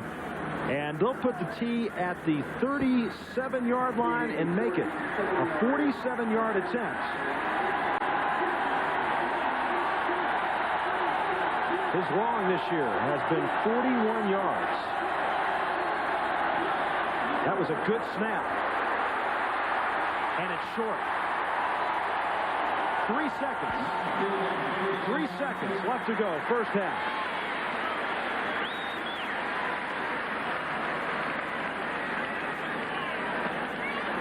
So Auburn maintains a 3-0 lead, and tomorrow night at 8 Eastern time, join us for the Washington Redskins and the Houston Oilers as our NFL coverage resumes. And, of course, we'll take you throughout the remainder of the season. NFL primetime at 7. That's coming up tomorrow night here on ESPN. Two of those coaches both have Southern roots. Joe Gibbs was an assistant at Florida State, and Jerry Glanville was an assistant at Georgia Tech. And we're in Gainesville. And we got to go through Atlanta to get to wherever we want to go. 3 seconds left to go. First half.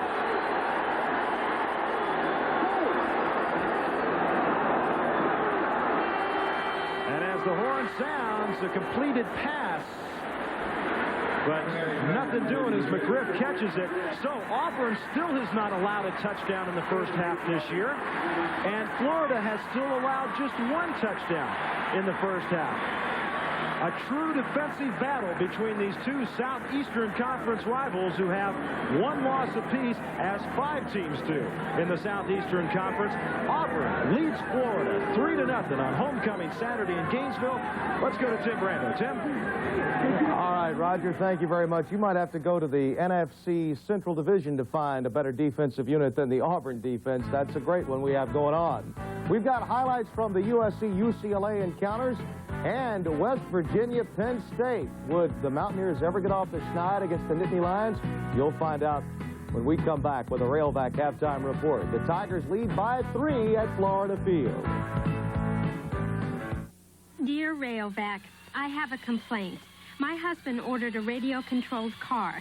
The car was being run all over the house, chasing the dog, chasing me.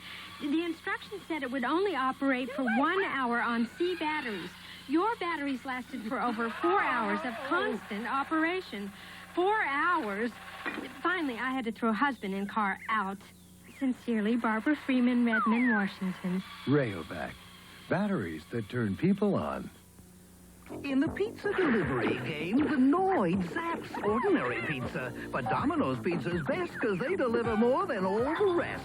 The Noid just can't beat the best. Domino's Pizza. Nobody delivers better. Now, the final chapter, students, in Bosworth's book of etiquette, personal hygiene. I suggest the maximum protection of new Right Guard Sports Stick from Gillette. Antiperspirant and deodorant. Anything less would be uncivilized. I used to put in 5-6 hours of TV a day. Now I can't get near it. My parents always have it. You see, Stanley's giving away these home improvement videotapes when you buy a Stanley tool. So now they're doing a few projects in every room in the house. So what am I supposed to do now? You can mow the lawn. Clean your room. Read a book. Get a job. Get a job, yeah. Get a free home time video. Win a Chevy truck, a $20,000 home improvement, and $1,000 worth of Stanley tools in the Stanley Home Improvement Challenge. Tickets for Webb. We interrupt this purchase for a reminder. The Discover card actually pays you cash back for every charge. I hope you like this. It pays to Discover. This is a peerless do-it-yourself faucet made with solid brass and stainless steel. This is a $7 merchandise certificate. When you buy this, you get this free. Choose toward anything in the store. Well, you got this. You got that? Peerless faucet offer ends October 31st. Today's halftime is being brought to you by Railvac. We give you the power.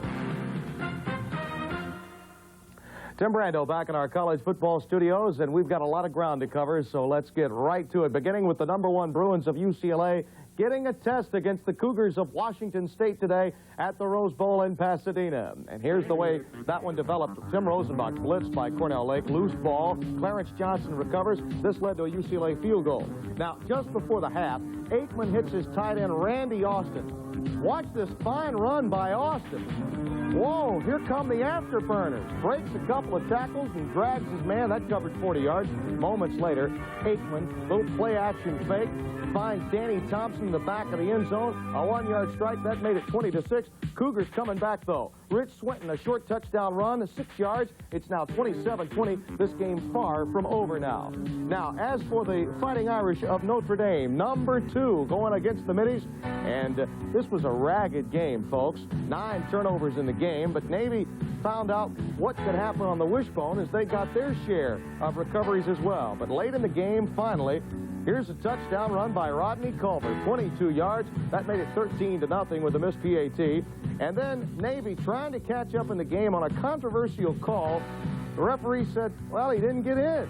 And as you can tell, Elliot Uzelac is fighting mad over that. But Navy had not beaten Notre Dame since '63 when Staubach was there. They didn't get it done today. In the turnover game, 22-7 the final. USC and Oregon State. How did this one develop? Well, Rodney Peete and company got out to a fast start.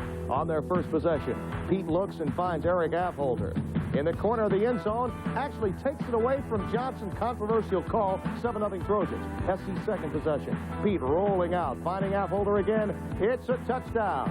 Trojans in front 14-0. Add a Quinn Rodriguez 42-yard field goal. They led 17-7. Oh, yes, the song leaders, they love to lead in the song. 17-7.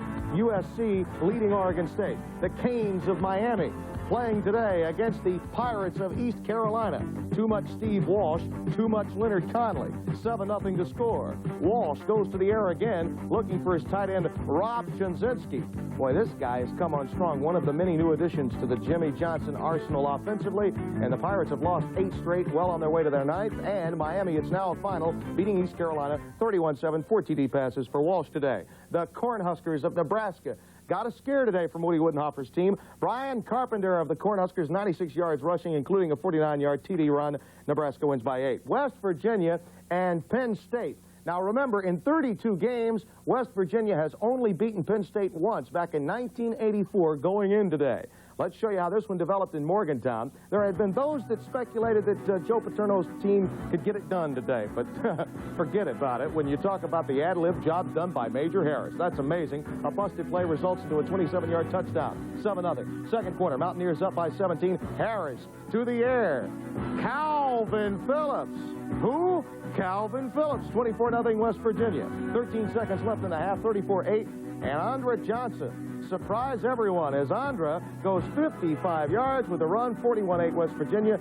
They lead it now in the fourth quarter. The score here is 44-22. A little mop-up time for the West Virginia second-teamers, and Penn State gets a quick touchdown. Oklahoma. Now, this game was 14-all early in the second quarter, and the Sooners scored, well, 49 unanswered. Jamel Holloway, 4,852 career total yards. That's an all-time record at Oklahoma, passing Jack Mildren. Wyoming and Colorado State, 48-14 Cowboys. They get UTEP next week, 18th regular season win in a row for Coach Roach's team. The other Cowboys from Oklahoma State had a tough time, trailing at one point in this game to Kansas State. 45-27, the Cowboys get the win. Barry Sanders had over 200 yards rushing. The LSU Tigers, 13th ranked, beat Ole Miss under the blue skies in Baton Rouge, 31-20. Hudson had 249 yards in the air. Wolverines of Michigan get by Northwestern in a sleepwalk, 52-7. Tony Bowles had 153 yards rushing. Clemson, 38-21 over Wake Forest. Terry Allen, 154 yards on the ground for Danny Ford's team. William and Marion, Georgia, first meeting between these two teams ever. Dogs win it big, 59-24. And the Crimson Tide of Alabama, 53-34 over Mississippi State. And Bill Curry's team just keeps winning, don't they? And the Ducks in a tussle, quacking back into the top 20, down by 7 to Arizona State. Bruce Perkins had a 39-yard touchdown run just moments ago to get that lead. We've got a lot more scores on the way when we continue with our Railvac halftime report. Right now, Auburn leading by 3.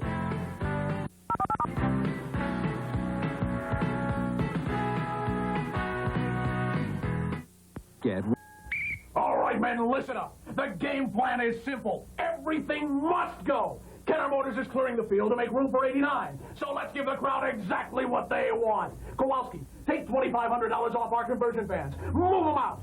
Green, pass a $500 rebate to the Mazda trucks. Pirelli, you and the service department back up every sale with Kenner's expert service. Now, get out there and clear that field. The crowd's going crazy. Kenner's making positively the best deals this reporter's ever seen. You better get here quick.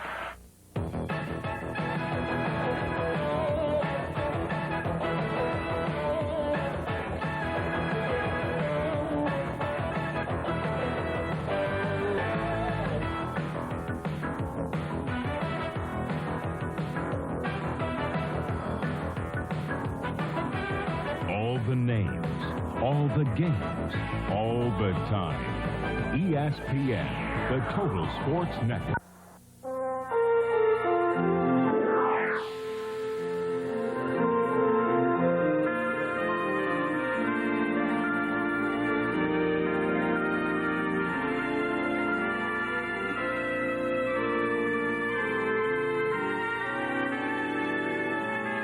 Auburn University, where nearly 20,000 students catch the spirit of academic achievement every day. The spirit of Auburn. All 82 of you in this room have got a pool for each other. Blue, white, and on for this one. If he's on the line of scrimmage, we'll kick him out. Would it be a Zebra X post or a Cadillac Z post? Oh, good. Don't fall asleep, okay? Don't bite on the dive, you hear me? 10-5. It's going to be a touchdown, Notre Dame. Hey, that's it, man. Congratulations. Have a great weekend. Enjoy college football, an American tradition. We trust you're having a great weekend with us here on college football here at ESPN. Tim Brando back with you, and let's get right to the Big Ten situation. Iowa and Indiana, both teams still with possibilities of making it to Pasadena on January 2nd. But you had to win this game if you're either Coach Mallory or Coach Fry. And Dave Schnell hits Rob Turner here for the Hoosiers. He turns on the Jets. Look at him go. 38 yards for the touchdown, 7-0 IU. IU turned it up in the second. Hoosier stud Anthony Thompson simply muscles in for the score. That made it 35-3. And Coach Fry trying to get in touch with the coordinator upstairs. Anthony Thompson, look at those numbers, would you? 115 yards, right now 35-19 in the third quarter. So this one far from over. The Hawkeyes could come back. Ohio State and Michigan State, Spartans win it 20-10, so the Buckeyes' problems continue. Blake Ezor at 155 yards rushing. Purdue and Wisconsin, 9-6 the final. Boilermakers get the victory. Stanford and Washington as we move on now to the Pac-10, and right now, Washington leading in the third, 21-9. On to the Big 8 now, and, or I should say, into the, well, we're going to show you the Big 8. You're looking at the Southwest Conference over my shoulder, but believe me, it's Colorado beating Iowa State 24-12. Eric Bieniemy, 166 yards. We jump-started the Southwest a bit, folks. There it is. Spike Dykes and Texas Tech getting a win And over Texas, an emotional victory. They win it with a 2-point conversion at the end. More on that later. TCU Houston, 26-12 Cougars now in the third quarter. Maryland and North Carolina as we look at the ACC. And Mac Brown was going after a second win, didn't get it. Terps win it with a field goal by Dan Plocky with 3 seconds left. Blue Devils and the Jackets, 31-21. Blue Devils getting the win over Bobby Ross's club today. Virginia, 16-10 over the Hokies. Tech lost despite 424 yards of total offense. Now, Temple beating Rutgers today. Figure out Dick Anderson's team. Temple with the win 35-30. Matt Baker tied a school record with 313 yards passing today for Temple. Memphis State and Southern Mississippi, 13-13 in the third. Southern Miss should sew up an Independence Bowl berth if they go on to win this ball game. Now, Howard Schnellenberger's Cardinals are going after their 6th win in 9 tries. Well on their way, it appears, against the Bearcats. They lead by 21. On to the Ivy League now. Penn and Princeton, 31-23 now. Right now, the Quakers have the lead, and they are undefeated in the Ivy League. Dartmouth and Yale, 22-13. Carm Koza's club on the comeback trail. Buddy Zachary had 174 yards rushing for Yale. Brown and Harvard, 28-3. Brown is winless right now in the Ivy League. Columbia and Lehigh, 56-27. Columbia had the lead for the bulk of the first half of this ball game, but Lehigh came back very, very strong. Cornell, the Big Red, and Lafayette played to a 21-21 tie. Davidson and Bucknell, 21-13. Well, whatever happened to bad luck Bucknell? Well, they're back on the winning track, aren't they? Holy Cross and Colgate, 7-0. The Crusaders get the win. Darren Cromwell on a 2-yard touchdown run, the only score of the game. Delaware, the Fighting Blue Hens, beat the Maine Black Bears 31-14 as we move on to the Yankee Conference. Southern Connecticut and the Huskies. Connecticut gets the win 45-0 the final. Richmond and Villanova and the Wildcats get the win 45-6. New Hampshire and the Boston Terriers, and Boston U gets the victory 23-21. UMass over Northeastern 21-6 the final there. And a lot more is ahead here on our college football coverage. We've got a good one underway in the Southeastern Conference, 3-0 Auburn. When we return, a Mac-Wack attack as we continue with our halftime report.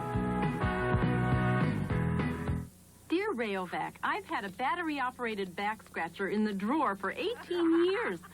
We had 2 Rayovac batteries in it. I turned it on, and lo and behold, they were still good. We were really surprised, and so was everyone else. No one believed it until we showed them that they still worked. How's that for good batteries? Sincerely, Mrs. Margaret Bronner, Cincinnati, Ohio. Rayovac, batteries that turn people on.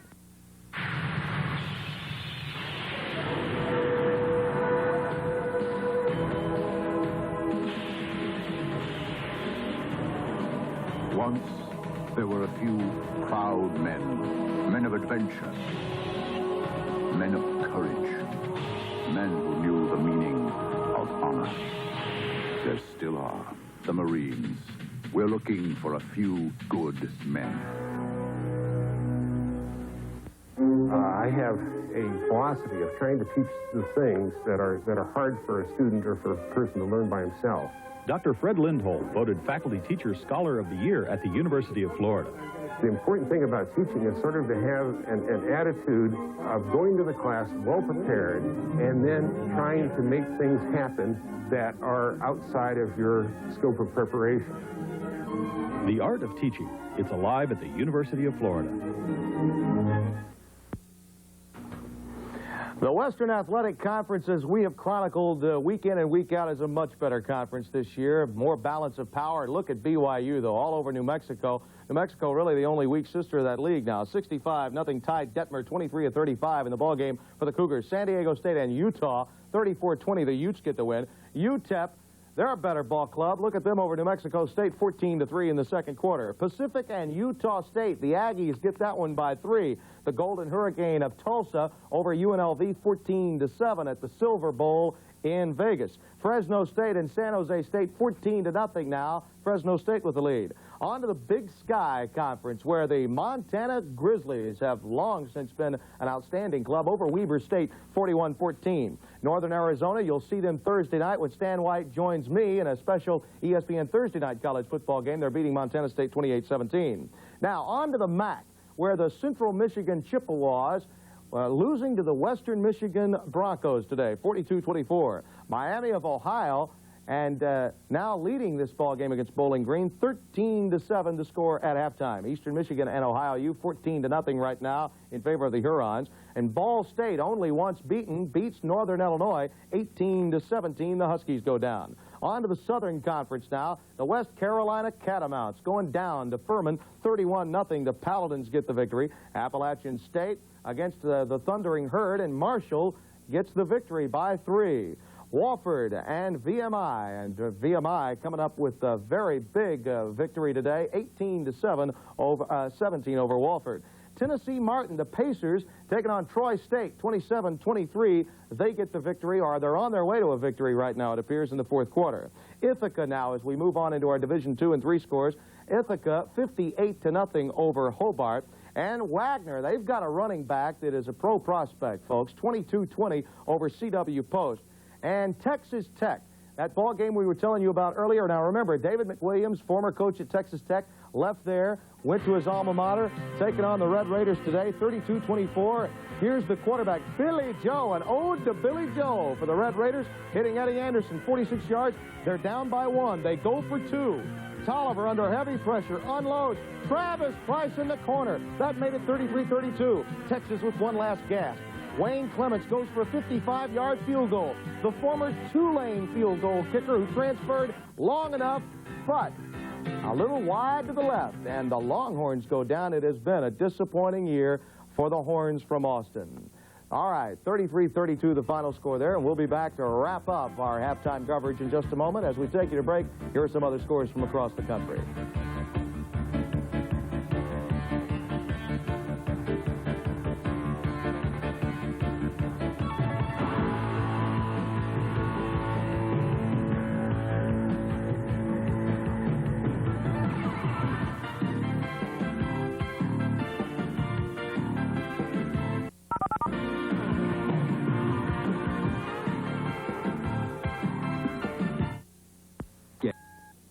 Now, you too can own America's new hot-selling economy car for less than $100 a month. Langdale Ford of Valdosta has the new Ford Festiva L, priced lower than low. Buy now, pay just $98 a month. It comes with front-wheel drive, AM/FM radio, 4-speed, plus you get Ford's 6-year, 60,000-mile powertrain warranty.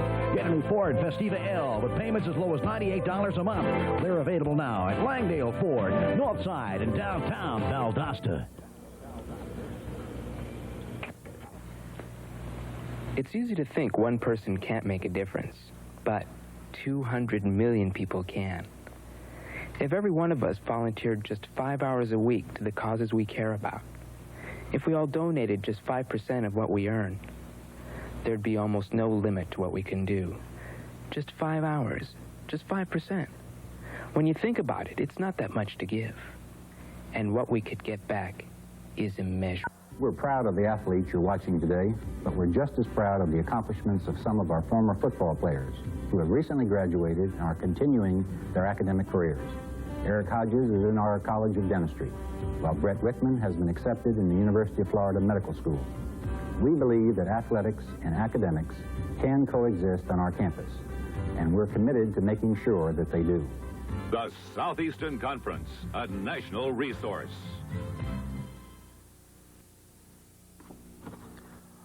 All week long, all year long, we've been telling you that the Pac-10 is not just SC, UCLA, and the rest. Look at Washington State, will you? Trailing 27-20, Tim Rosenbach, who's got better numbers than Troy Aikman. And there is his touchdown pass to Tim Stallworth, 81 yards. And right now, the Cougars have tied number 1 UCLA, 27-27 that game in the fourth. Oregon State, by the way, down by just 6 to USC, also in the fourth. All right, we'll be by between games. Right now, let's get you back out to Florida Field. Roger Twyble and Lee Corso. Gentlemen. Thank you very much, Tim, and welcome back, everybody, as we're getting set to go for the second half here, as Chris Johnson will kick it off for Auburn. Tony Lomack, number 20, and also Alonzo Sullivan, 86, back for the Florida Gators. 3-0. Auburn leads it.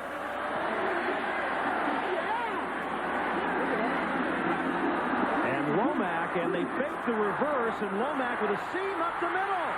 Womack with 2 men to beat. And he's brought down from behind at the 41-yard line. A 38-yard return.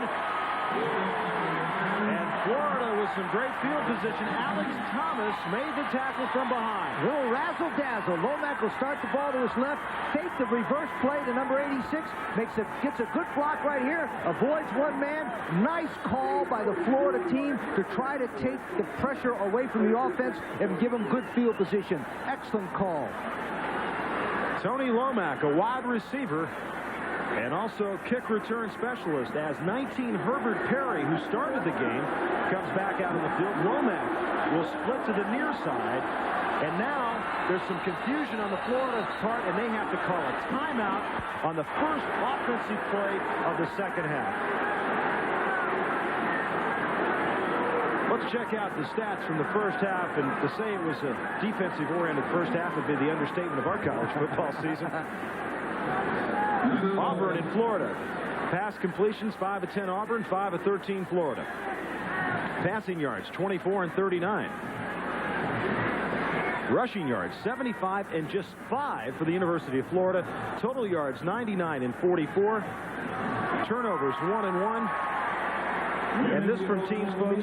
Auburn averaging nearly 470 total yards a game, in Florida over 375. Lynn Amity is talking to Perry over there, and he's telling him a real important point. We'll get to that in a second.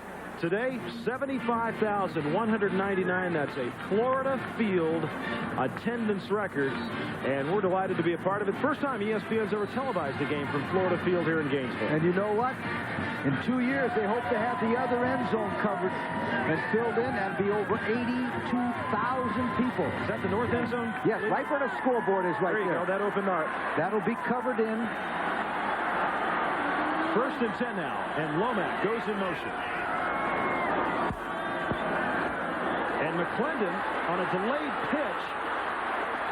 Boy, there's just utter confusion right there. Now, they had a timeout because they were confused about the players they had in there. Then they run the play, and the players seemed confused. This will happen when you try to get too fancy. They put a man in motion. They wanted to go to the right, but number 5, McClendon, must have thought it was to the left, and then it's all over, and he thought he was back at University Christian High School on that play. Not a very good way to start the second half for Galen Hall after the tremendous kickoff return. Second down and 12. A 2-yard loss on that play. Just underway second half. McClendon will pitch it back, and he gets nothing. As a matter of fact, he loses 2 yards. And that brings out a chorus of boos as 95 David Rocker makes a start. Let's look at plus yardage, minus yardage, and the scoring drive. Florida, 1, 2, 3, 4 punts in a row, then an interception, the 5th punt, and ended a half. Thank goodness. That's a lot of gray matter there, isn't it, Lee? Their offense didn't do well, but remember, the score's only 3-0, and they're still in the ball game. Third down and 14 now from the 39-yard line. Kirkpatrick in motion. Screen to the near side. Cedric Smith with a seam. And he gets it to the 48. It's not nearly enough for the first down. So, boy, with a chance to really make something happen to start the second half. Florida won the toss, deferred, and consequently that's why they received in the second half. Tracy Rocker, the left defensive tackle, gets good pressure. Number 72 has got good blocking position on him. The little screen out there, number 56, Hodge read it. And back to punt is Hank Roane. That's R-O-N-E, number 10. A junior from Gainesville, and Wasden at the 20, and he is dropped. Alonzo Sullivan, 86 down there to make the tackle, 31 yards in the punt, 3 on the return, and now Auburn's possession. A lot more grade. 2 punts and interception. A punt, and then they come up with the field goal. Nice drive, 7-minute drive to get the field goal. Punt and missed a field goal. Lee in 83, 84, and 85. Auburn led the Southeastern Conference in rushing. with 312-yard average in that 85 season. Last year, they were last in the Southeastern Conference with just over 133 yards. As on the first play here, Stacey Danley takes it across the 25. It appears, though, that with Pat Sullivan coming in, trying to establish a passing attack, but in a game like this, they're going back on the ground. They go back to what they do the best. The best thing they do is Danley, number 32, and Joseph, number 10, not Slack, number 17. In the pregame show, we talked about Florida should try to have Slack, number 17, beat them. They got a better chance to win. Second down and 7. James Joseph, number 10, a lone setback. Slack nearly has it picked off. Is number 45, Pat Moore, the junior from Pensacola, was there on the coverage. They went to the well one time too many. That's the same play they hit 3 times in a row. Watch Slack, but this time he's bird dogging it. Bird dog means he looks directly at the receiver, and that time 45 Moore got a good jump and almost picked it off. Stacey Danley, an intended receiver, but Moore did a good job there. 51 tackles on the year on 3rd down and 7 for Reggie Slack, the junior from Milton, Florida. They tried to screen it, and finally Danley breaks out. The Florida defensive line did not buy it.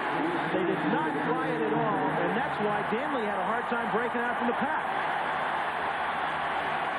And that brings up a 4th down. So once again, the defense is setting the tempo as we begin the second half in Gainesville, Florida. Brian Shulman, the senior from Brentwood, Tennessee, at his own 10-yard line. And back deep at the 30 for Florida is Tony Lomack. Good punt. Lomack at the 25. And Lomack decides to go north as he gets to the 33, 49 yards in the punt, 7 on the return. Tom Garner, 46, down to make the stop. Auburn leads at 3-0. You can ride with the wind when you're one with the road. You can feel every move. You're in control. It's the new spirit. Gotta be the spirit of Dodge. It's the new spirit. The new spirit of Dodge. The new spirit of Dodge. Nature's light, bathing fields of grain, enriching full fresh hops, giving life to sparkling streams, nourishing all the natural things that go into making Bud Light. The light beer that's beechwood aged for a clean, fresh taste that makes Bud Light the one light that outshines them all. Heavy hitter from field operations takes over. Wants to move us into the Fortune 100. Tough guy. He wants to look at MIS. How many computers? How many dollars? What's the return? So I show him what we're doing with Wang. Voice response for order status. Wang integrated imaging for customer service. Field-to-home office integration. Numbers from the field come into the mainframe the second the books close. Consolidated financials go back to the field by the 3rd of the month. His jaw drops. He says, well, he didn't say anything really. He just whistled, like...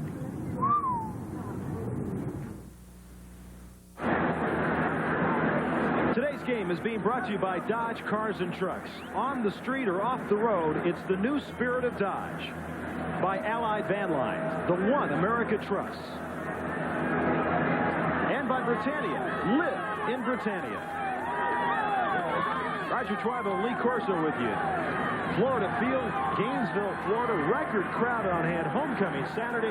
Auburn leads at 3-0. The Gators' second possession of the second half.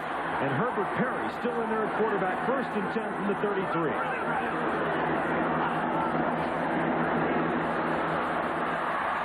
Penalty markers down. Snead has it at the 45 and to the 42-yard line. But there is a penalty marker down. Roger, most of the time a penalty like this with a man in motion will have the Florida man moving towards the line of scrimmage before the ball is snapped. Illegal procedure, 5-yard penalty. 26 yards on the pickup, their biggest offensive play of the day. Galen Hall. An illegal field procedure against the offense didn't have 6 men on the line of scrimmage. Still be first down. You've got to have a total of at least 7 men on the line of scrimmage. 5 of them are ineligible. Those men are all fine, but their wideouts were both in the backfield, which made it an illegal procedure. That man in motion should have been on the line of scrimmage, and that would have been number 7. 5-yard penalty, so that'll bring up a first down and 15. What about the play, though, that they just ran? Good play. Doesn't count. A little more simple, not as many men in motion.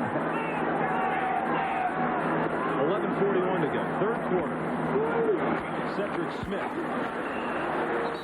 maybe to the line of scrimmage. It's tough running. They only got 5 yards rushing in the first half, and that starts the boos now from the record crowd here. The reason the Florida team has got to run some is to keep Rocker, Rowland, and Starworth from smashing the quarterback on the pass rush. You've got to try to get some balance in football, and that's what Florida's trying to do right now. Was that Rocker and Rowland? Is that good one? 2nd and 15. Kirkpatrick in motion. Ball is knocked loose and recovered. David Williams, 73, was the man that fell on it, but once again, it had happened in the first half.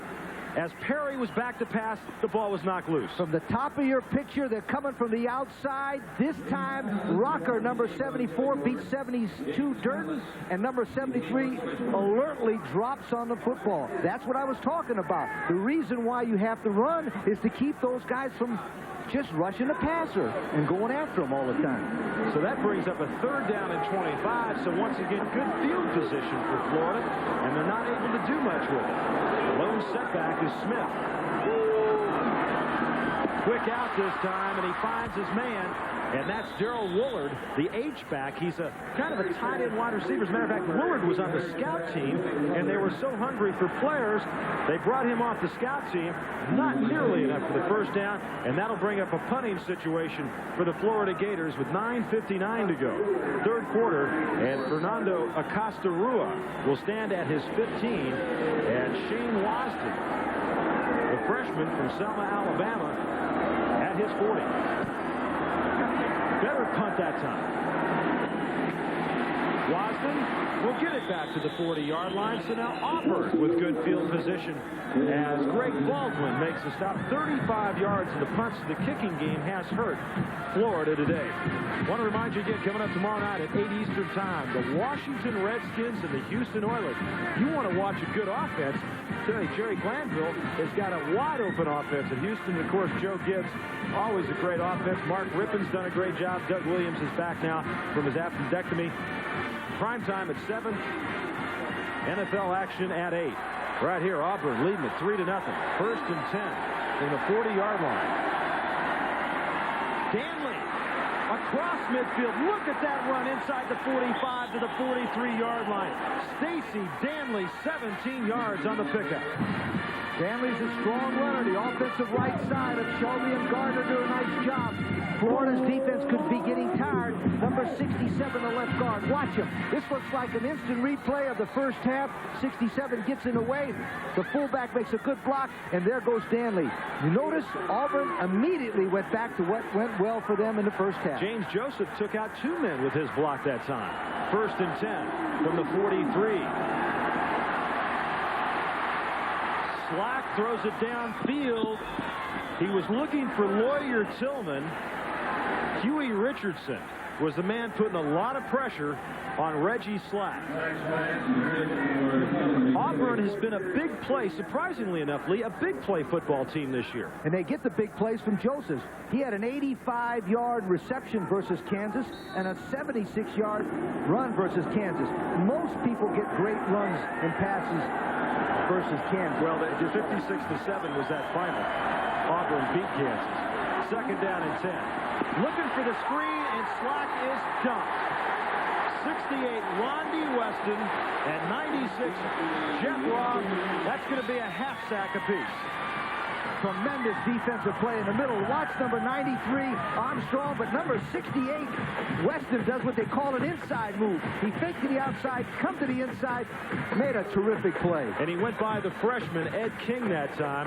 Are you surprised after that run by Danley, they come and try to throw it 2 times in a row? No, what they tried to do, which was a very good point, they tried to fake it to Danley and throw it, try to get a long touchdown. Sometimes it works, sometimes it doesn't. There have been more 3rd down and 22, 25, and 30 yards today. This is 3rd and 22. Draw play to Danley. Rondy Weston stops him at the 41-yard line, and Auburn will have to punt.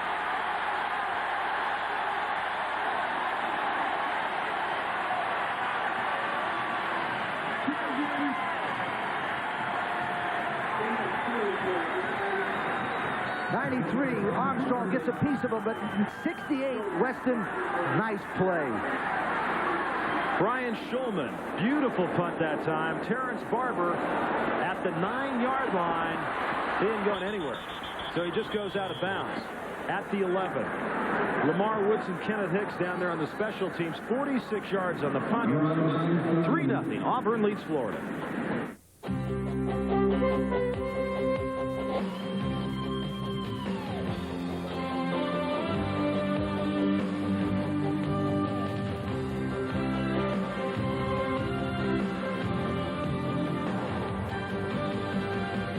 Find it at the heart of every truck we build. It's on the street and off the road. It's the new spirit of performance. The top new spirit of Dodge.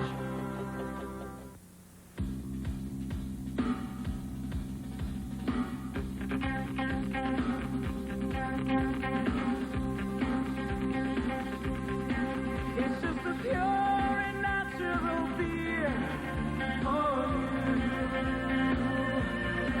so icy cold, so crisp, so clear. Oh, the king of beer, so fresh, so true.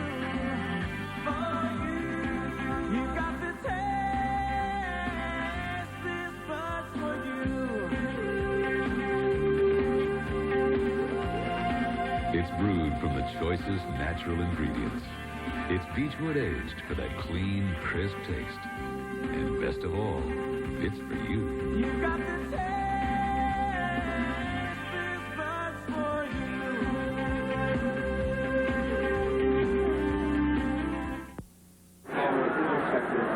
Roger Twyba, Lee Corso back with you in Gainesville. Auburn leading at 3-0. The punter, Brian Schulman, has done a great job for Auburn today. Poor snap, he gets it off, punts the ball down the 11-yard line. Remember, they got 89 yards to go. That's why they play such great defense. They never give the other team good field position. He's had 6 punts inside the 10 and 10 inside the 20 this year, and McClendon goes absolutely nowhere as Tracy Rocker rocks him at the 6-yard line. McClendon has negative yards rushing today.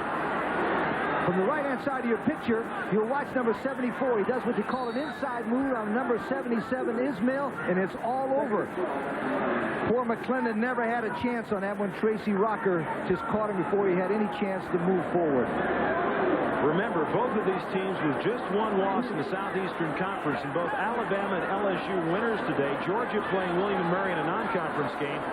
So somebody's going to have a couple of losses after this contest this afternoon as Perry is going deep. He's got a man. Perry's got Willie Snead momentarily, but what a great play by Shan Morris. It was right there in his hands, and it looked like Snead was headed for 6, and Morris took it away. Perry threw this ball perfect to Snead. You'll see it on the left-hand side of your picture. They're playing 2-deep zone. Number 20's got that part of the field. He gets a jump on the ball, and he dives and leaves his feet and knocks the ball down. What a tremendous play by Morris. Notice he's got 2 deep coverage, and he dives, extends himself, and knocks the ball out down. But again, nice pass by Perry. Snead thought he had it because he kept running. 3rd down and 13. And a timeout. Boy, once again, confusion as Perry, only 10 players on the field that time, Lee. One of the Florida players come running off the field, and Perry looked over, and he only had 10, so he called a timeout. Boy, that was 21 McNabb that came off, and there's a lot of confusion, which leads me to the question. Football is a lot of injuries. First, let's go to Tim Brando, though. As we told you, Roger, at halftime, Iowa, well, they could come back. Watch Chuck Hartlieb go to work here. Throwing long for Devin Harberts. And Harberts is gone for a touchdown, and in Bloomington, in a game that could mean the Rose Bowl for one of these two teams. The Hawkeyes are down by just 9, 35-26. Remember, Michigan still leads in the Big Ten in the catbird seat. Now, over in the Pac-10, Alfredo Velasco just kicked a field goal for the Bruins of UCLA. So the #1 Bruins lead by 3. Midway through the 4th, Washington State is driving. That game far from over, and we'll keep you posted, Roger. Okay, Tim, thank you very much. The question is, Lee, every football team has injuries. Everyone has problems. You lose players.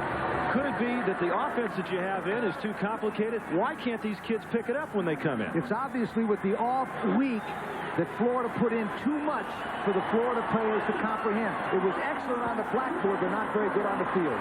3rd down and 13. Perry scrambles. He's got room. A penalty marker is down. He doesn't get the first down territory as John Wiley stops him.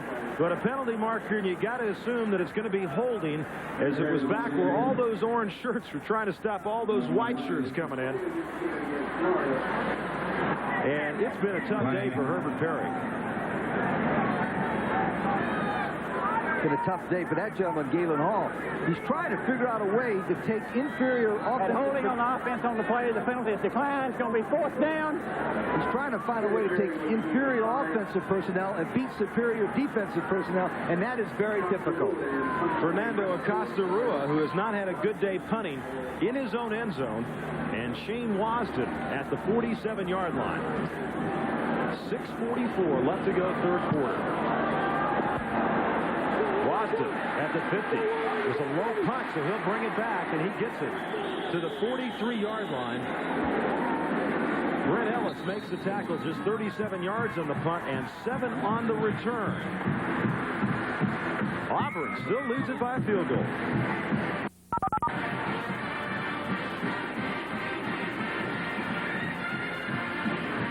Get ready. All right, men, listen up. The game plan is simple. Everything must go. Kenner Motors is clearing the field to make room for 89. So let's give the crowd exactly what they want. Kowalski, take $2,500 off our conversion vans. Move them out. Green, pass a $500 rebate to the Mazda trucks.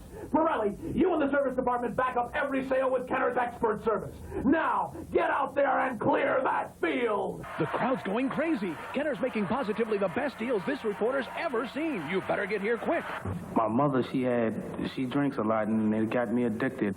Drinking and taking me so far down, I had to get out of my house. It made me do things that I never thought I'd do. If I take one drink, I'm going to take another and another because I can't control myself, and I'll die. Hey, yo, alcohol is a drug, and you can get hooked on it. And the younger you start, the more damage you can do. Word. I'm cool in my way, not by drinking. And now I can see going to college. Say no, and say yes. They say that when the going gets tough, the tough get going. Introducing the new Dodge Cummins Turbo Diesel. Full-size Dodge Ram with new anti-lock rear brakes. And the new Dodge dual rear wheel pickup. Now you know what the tough get going in.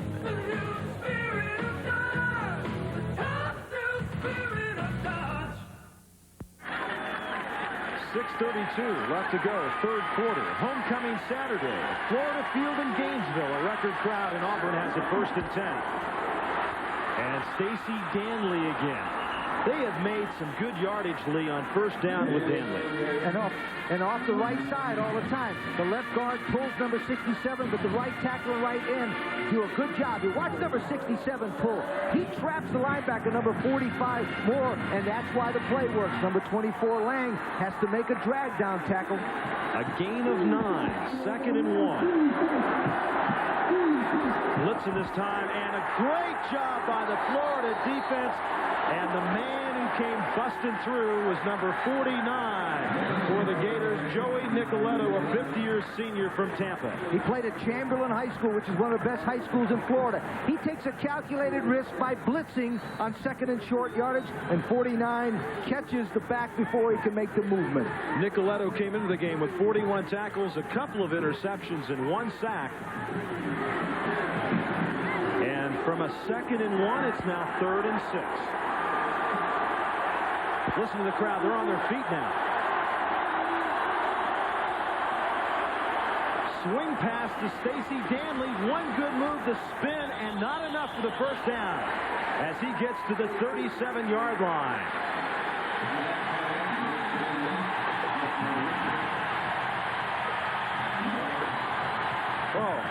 This has been a chess match. Absolutely. 2nd and 1, you figure maybe they'll go for a bomb, maybe they'll try to get an easy one. Now Schulman's on the field to punt it. But Pat Dye is worried.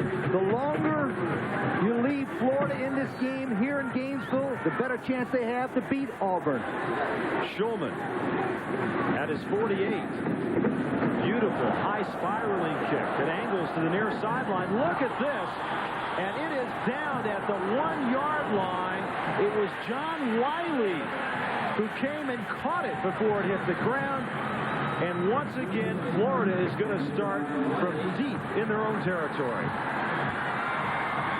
36 yards in the punt, and Schulman has done a tremendous job today.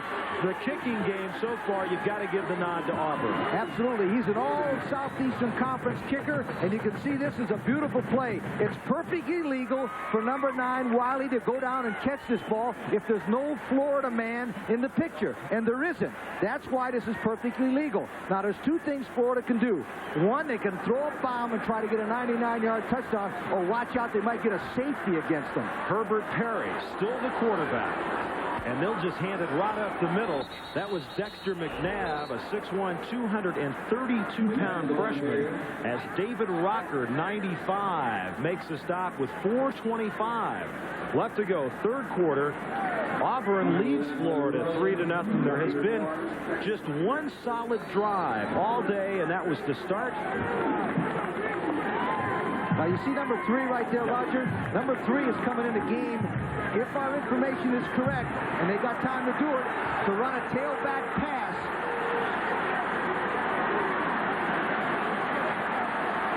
So Terrence Barber will split way out to the far side.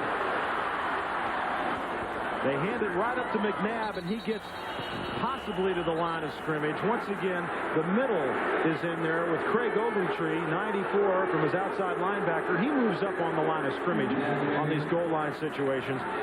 But they're doing a smart thing here. They're giving the ball to the fullback. You notice they're giving the ball to number 21 there, McNabb, so they don't give the ball to the tailback back in the end zone where they can get a safety. At least they'll move the ball out and give the chance to punt it.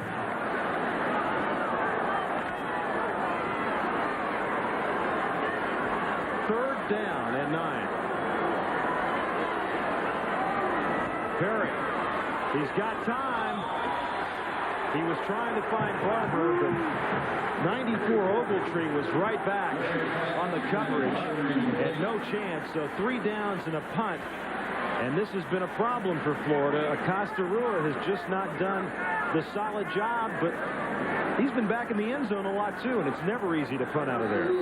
One of the reasons why this is most difficult for Florida is if they try to block longer, sometimes a team can get a great punt return on you from this position right here. He got some height on that punt. Wasden with a fair catch at the 39-yard line. 37 yards on the punt.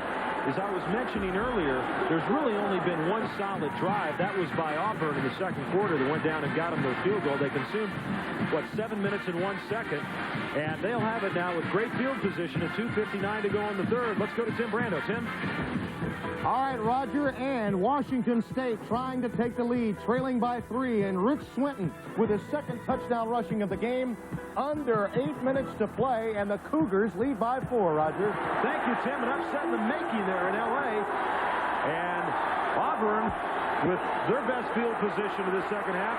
And it's Stacy Stanley to the 35, and they have running now, Lee, on first down on 3 consecutive series. And they're running off tackle, trying to knock the Florida team back off the ball. But number 90 that time, Richardson, came from the backside and made a tremendous play. Richardson, 30 tackles, a couple of sacks, and an interception. And it's 2nd and 6.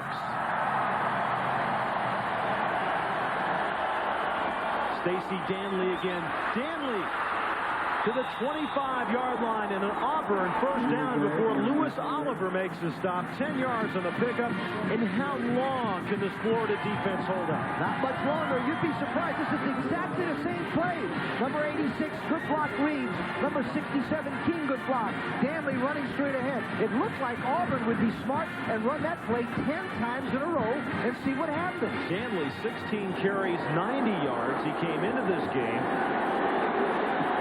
69 carries, 526 yards. First down and 10. And they just go up the gut again. Nothing fancy about it. A gain of about 4 as Jeff Roth, 96, and Pat Moore, 45, make the tackle. It's important here for Florida to play very tough defense and force the field goal, because a 6-0 deficit is not bad for Florida, but a 10-0 deficit with their offense is almost suicide. Let me tell you something here about Auburn. 15 times they've been inside the opposition's 23-yard line, and they didn't come away with a touchdown. On 2nd and 7, Joseph. And he is dropped at the 15-yard line. Richard Fain makes a tackle. Once again, 15 times inside the opposition 23-yard line, and they didn't come away with a touchdown. They've run the same play 3 times. I said 10 times in a row. They won't do it, but it's the same basic off-tackle play. Number 40, Strong, gets a good block on the linebacker from Florida, and there goes Auburn. Same basic theory. Another first down, 1st and 10. At the 15. Stacey Danley, he gets 3. To the 12. Roth. Then Trace Armstrong, 93. Well, that's a football-sounding name, isn't it? Trace Armstrong? You know he's from Alabama. Birmingham, Alabama. Interesting story. Trace Armstrong, that is. Arizona State University, tremendous player, the top defensive player on the Arizona State team. And because of a grade problem in high school, was told he couldn't play at ASU, but anywhere else in the country, transferred this year, and has had a great job with the Florida Gators as Stacey Danley is inside the 10 to the 8. Trace Armstrong has been one of their leaders. Lewis Oliver, their other leader on defense, number 18 in the secondary. Boy, that was a classic collision between 18 Oliver and 32 Danley. And that ends the 3rd quarter of play. We'll be back with the final 15 as Auburn leads Florida 3-0.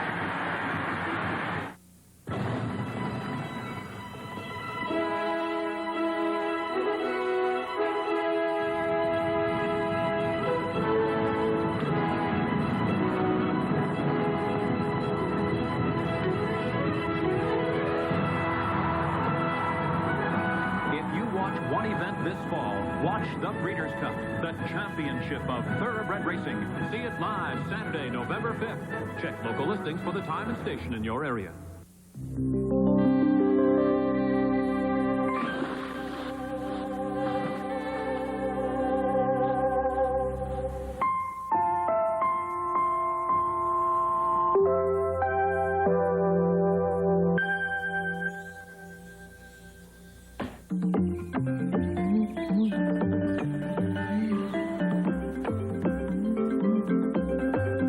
From the full line of Daly's cocktail mixes at your favorite store. Jason. Sid, how are you? Good. Gail, how are you? I'm terrific. How about you? Fine. Oh, looks like you're celebrating. We accepted Gail's offer on the Market Street building this morning. Oh, not Market Street and South 18th. Yeah, that's the one. Well, aren't you going to congratulate me? Oh, wait a minute. What's going on here? I mean, we made an offer on that space and we're still interested. You know that. Tough luck. The building's sold. What do you mean it's sold? You had every opportunity to make us a counteroffer. No, I didn't. I mean, you should have let me know what was going on. We would have upped our bid. I did. I called your office yesterday. What do you mean you called my office? I called your office to let you know you had until 5 last night to counteroffer. I left you a message. You left me a message?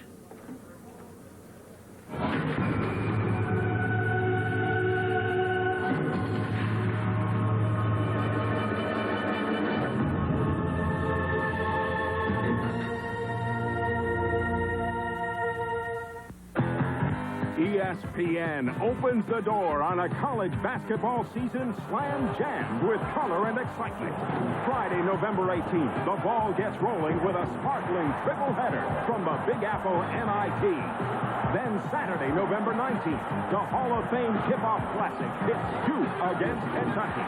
The color and excitement of live college basketball and ESPN. The right combination.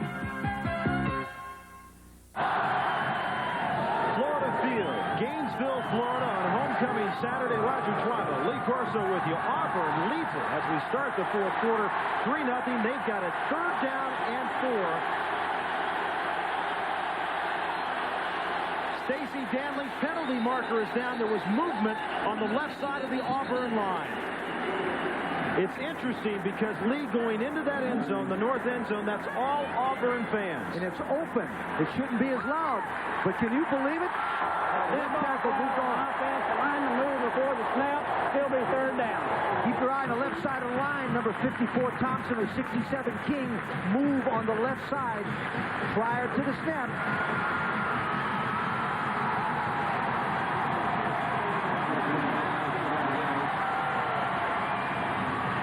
Down and 9. Florida needs to hold them here. They don't want Auburn to get anything, but I'll tell you, if they can only come away with them getting 3, that's a moral victory for them.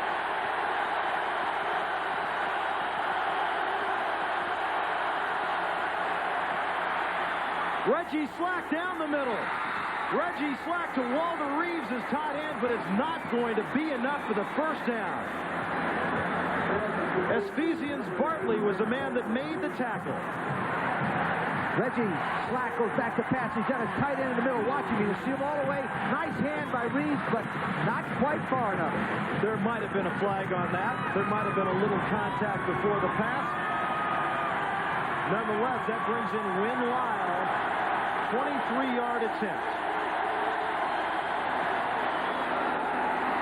And it's good.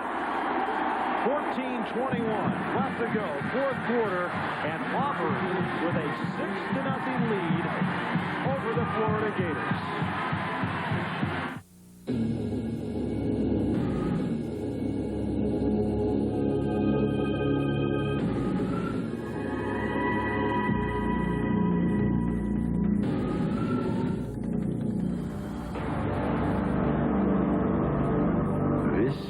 The basic idea behind the Volvo 740 Turbo Wagon.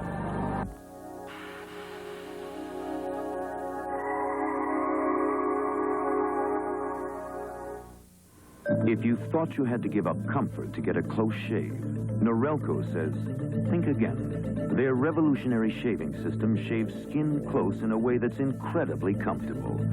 As the hair enters the chamber, the patented lift and cut system lifts each hair and holds it a split second before a blade cuts it, so it's possible to shave skin close without the blades even touching the skin. The lift and cut shaving system from Norelco. We made close comfortable. There's a vacancy at the Bates Motel. Norman, is that you? No, it's Buzz McKenzie, and it could be you. Look for this display and enter Bud Light Psycho Sweepstakes to win a Bud Light party with Buzz McKenzie at the Psycho Mansion. You can even get a mug like Buzz at participating retailers. Wow! That Buzz is so cool, it's scary.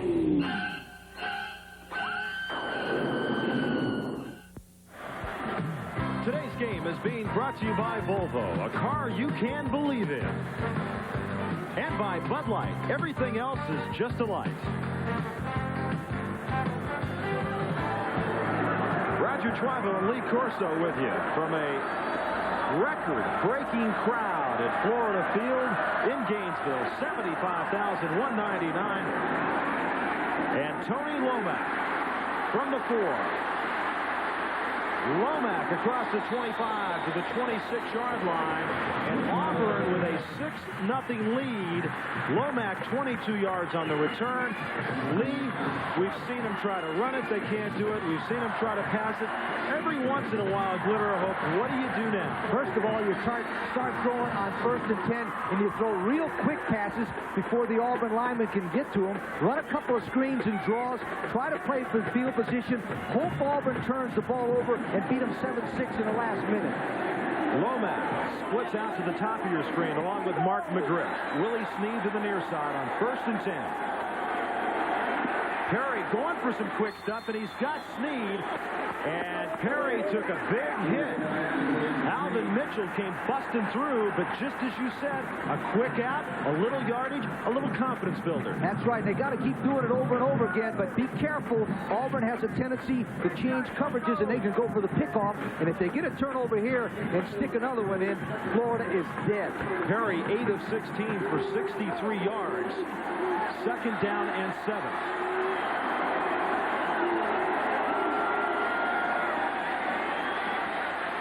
Got nailed. 92, Ron Stallworth with his 5th sack of the year. 92, Ron Stallworth. 6'5", 258 senior from Pensacola, Florida. Crushes Perry. Crushes him. Well, he got rid of the football, so it's not a sack. It's going to be 3rd down. 96, Rowland does a nice little thing, doesn't he? He plays the nose tackle, and he drops back right underneath the tight end. Nice defensive call by the Auburn defense.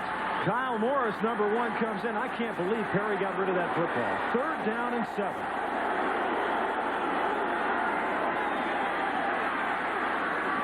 Snead has got the 1st down at the 43-yard line.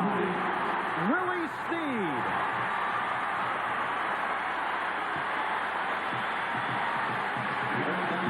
Nice call by the secondary. It's good defensive call, but watch the top right-hand side of your picture. Good call. A rollout and a simple outcut. Nice and soft completion to 9, Willie Snead. A transfer from the University of Virginia. Good play.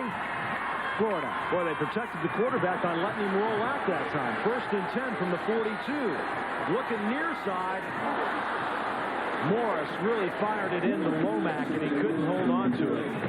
Lomack was right down by 1st down territory, and that'll bring up a 2nd down with 13:55. Kyle Morris came into this game 61 of 114 with 3 touchdowns and 7 interceptions. He had completed 53% of his passes coming into the game. He had started 6 of the previous 7 games for the Gators. Intercepted by Quentin Riggins. And Morris pulls him out of bounds. A penalty marker goes down as he got him by the face mask at the 18-yard line. First interception of the year for Quentin Riggins, a junior from Montgomery.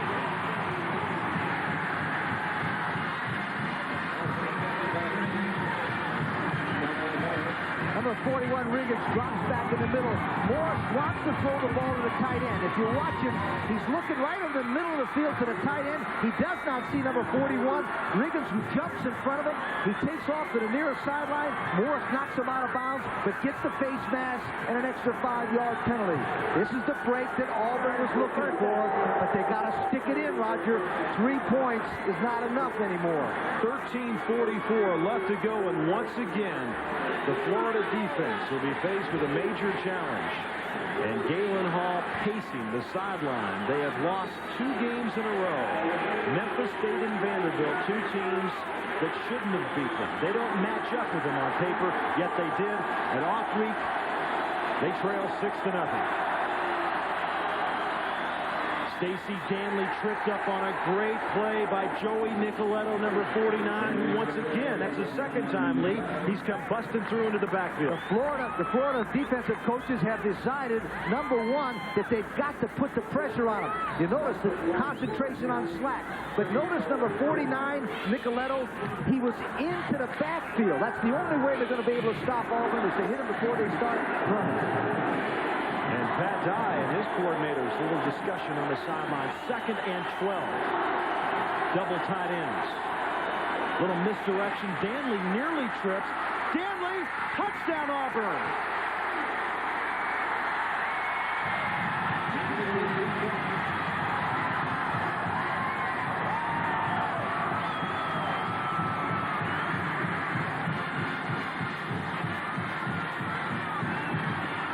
Touchdown of the year for Stacey Danley. Why did this work? It was a little misdirection play. Great call. He almost stumbled. 78. Shelby gets a good block, knocks the man down. It's a touchdown. The reason that play was great, it was misdirection. Started one way and went back the other way. Win Lyle, the extra point, and it's good. So Auburn, in less than 2 minutes, a field goal, the next touchdown, and they lead it 13-0. At least 4 years. He's a driver. All right, calm, sir. I'm going to get a chance to set up. He's really not moving. We might have to intubate him. I think there might be some fractured ribs. I looked at his KUV and I didn't see the solo shot. Well, and All right, let's get full X-ray. Do we know if the patient was wearing a seatbelt? This is where she was hit, and I think there's air here in the mediastinum. Dr. Harry Selker has worked in emergency rooms and hospitals for 12 years. Bye-bye. Maybe that's why for 12 years he's driven Volvos. Mr. Pitney, Mr. Bose, Mr. Product, Mr. Service, Mr. Button Down, Mr. Button Up. One builds office systems, one builds customer relationships. The idea person, the people person. Every Pitney needs a Bose. Most companies need them both. See how your mailroom, copier, facsimile, and dictation systems can profit from the relationship. I have an incredible idea. Do our customers need it? ESPN is your ticket to the NFL when the Washington Redskins and Houston Oilers go head-to-head. Last year, the Redskins were second to none, and now are on the warpath to repeat their super season. All is well in Houston, where the Oilers hope to drill the Super Bowl champion. The Washington Redskins and Houston Oilers battle head-to-head on NFL Sunday Night Football at 8 Eastern live on ESPN.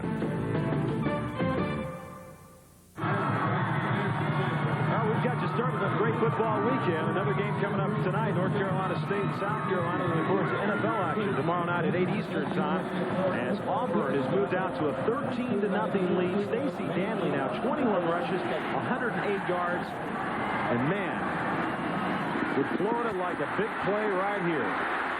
Alonzo Sullivan across the 30 to the 32-yard line. Replays. Watch. He's faking the ball to the right and they're running a misdirection play. The reason why this play is a great play is because it faked the play that Auburn had been doing so well to the right and came back with a misdirection. On the second look, right. They're trying to the right. All of a sudden, boom, they come back to the left. 78, Shelby gets a good block, and it's touchdown Auburn. Florida, 1st and 10. From the 32-yard line, Herbert Perry back in at quarterback, and they hand it up the middle. Tracy Rocker, though, was there to meet Cedric Smith as the scoring drive. 2 plays, 9 yards, 41 seconds, and 11 yards on the touchdown run.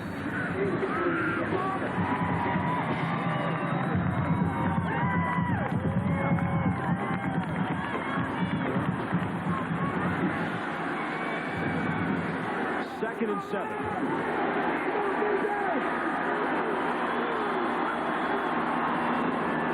Willie McClendon has got some room outside. He's got the first down to the 45-yard line. Let's go to Tim Brando. Tim? Roger, we could have a new number 1 by day's end. UCLA trailing by 4. You see the time remaining. Troy Aikman throwing over the middle, intercepted by Artie Holmes. Now, under a minute to play, Cougars clinging to that 4-point lead. They have possession of the ball. Could USC be the next number 1? Well, Rodney Peete thinks so. Look at him. fired deep for Affolter. Another tip drill touchdown pass, 55 yards. They lead Oregon State 34-14. We'll have that final on the UCLA game coming up shortly, Roger. Well, the Wild West, 1st and 10 for Florida. They trail 13-0. 11:48 to go, 4th quarter.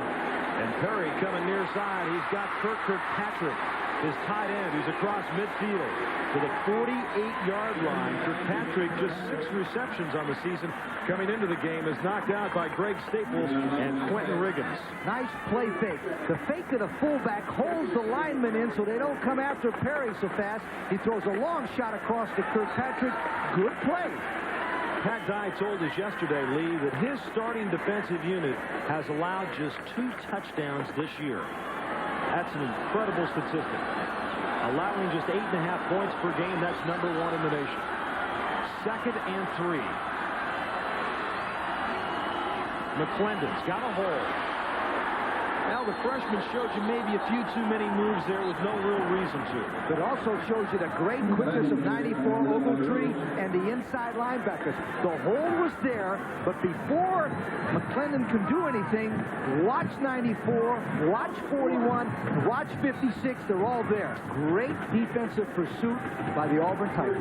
The Florida Gators, with just 1 loss, as Auburn has never won an official Southeastern Conference title. In '84, they were 5-0-1, but that was the year they were on NCAA and Southeastern Conference probation. So they didn't get it. They've never, ever won it. They still got a shot, but they're down 13-0. The pass intended for Snead is broken up. It would have been enough for the 1st down as Greg Staples, 45, the strong safety on the coverage. And once again, the punting unit will come out for the Florida Gators. And 10, Hank Roan, who handles the short punting, but now they've got him in on a long punt situation. He's standing at his 37-yard line, and back deep is Wasden at the 15. Wasden with a fair catch at the 13-yard line. 36 yards on the punt. Pat Dye and his team 6-1 this year. The beauty of it, 6 home games. They beat Kentucky, good Kentucky team. Kansas, Tennessee, and then North Carolina. On the road at LSU, they lose. But they're good, the Oral Hershiser in college football. They came into this game pitching a couple of shutouts, and they've got one here today, 13-0 against Florida. The last 3 games are Southern Mississippi, Georgia, and Alabama at Birmingham. So a great home schedule for Auburn this year. 10:49 left to go. 1st and 10 from the 13. Stacey Danley to the 24-yard line. A penalty marker's down as Kerry Watkins took the brunt of that punishment. This is a good-looking back right there. He can run inside, he can run outside, and he can run over you. More important than everything else. He missed spring practice with the knee operation. Offensive holding on the run. He half the distance penalty to the goal line, still 1st down. So holding on the run, half the distance to the goal line. Well, look, I want to get something straight here on Auburn. You know, they've had a lot of nicknames through the years, but they are officially the Tigers. Now, they were called the War Eagles, but that's a school battle cry. And the Plainsmen, but that's from Auburn being the loveliest village on the plains. So they just want to be known as the Tigers, and let's not get any other confusion about that.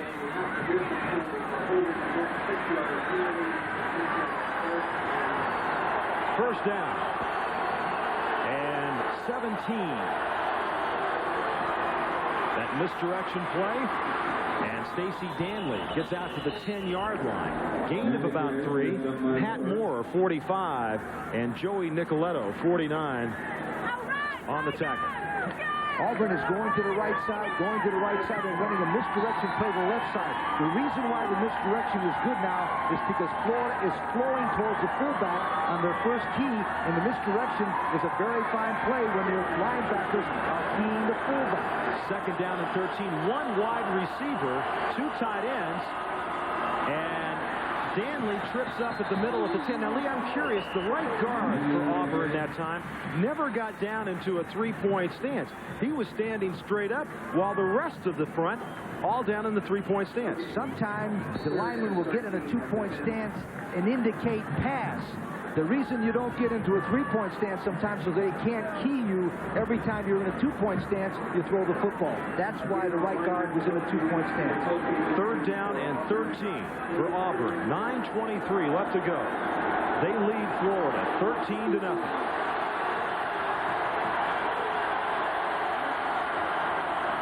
Stacy Danley again. Danley carrying people out to the 14-yard line. And Auburn will have to punt the football, and Florida should get good field position. Joey Nicoletto and this Florida defense, just a tremendous effort. See all the offensive linemen? They're all in a two-point stance. That indicates pass the Florida defense, but all of a sudden, watch the Auburn right side pull on the misdirection play. That's what they call a key breaker.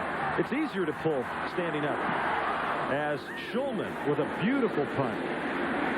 Barber at the 41-yard line, and Barber gets out of bounds at the 49. So 43 yards in the punt, 8 on the return, 8:33 left to go, and Auburn leads Florida 13-0.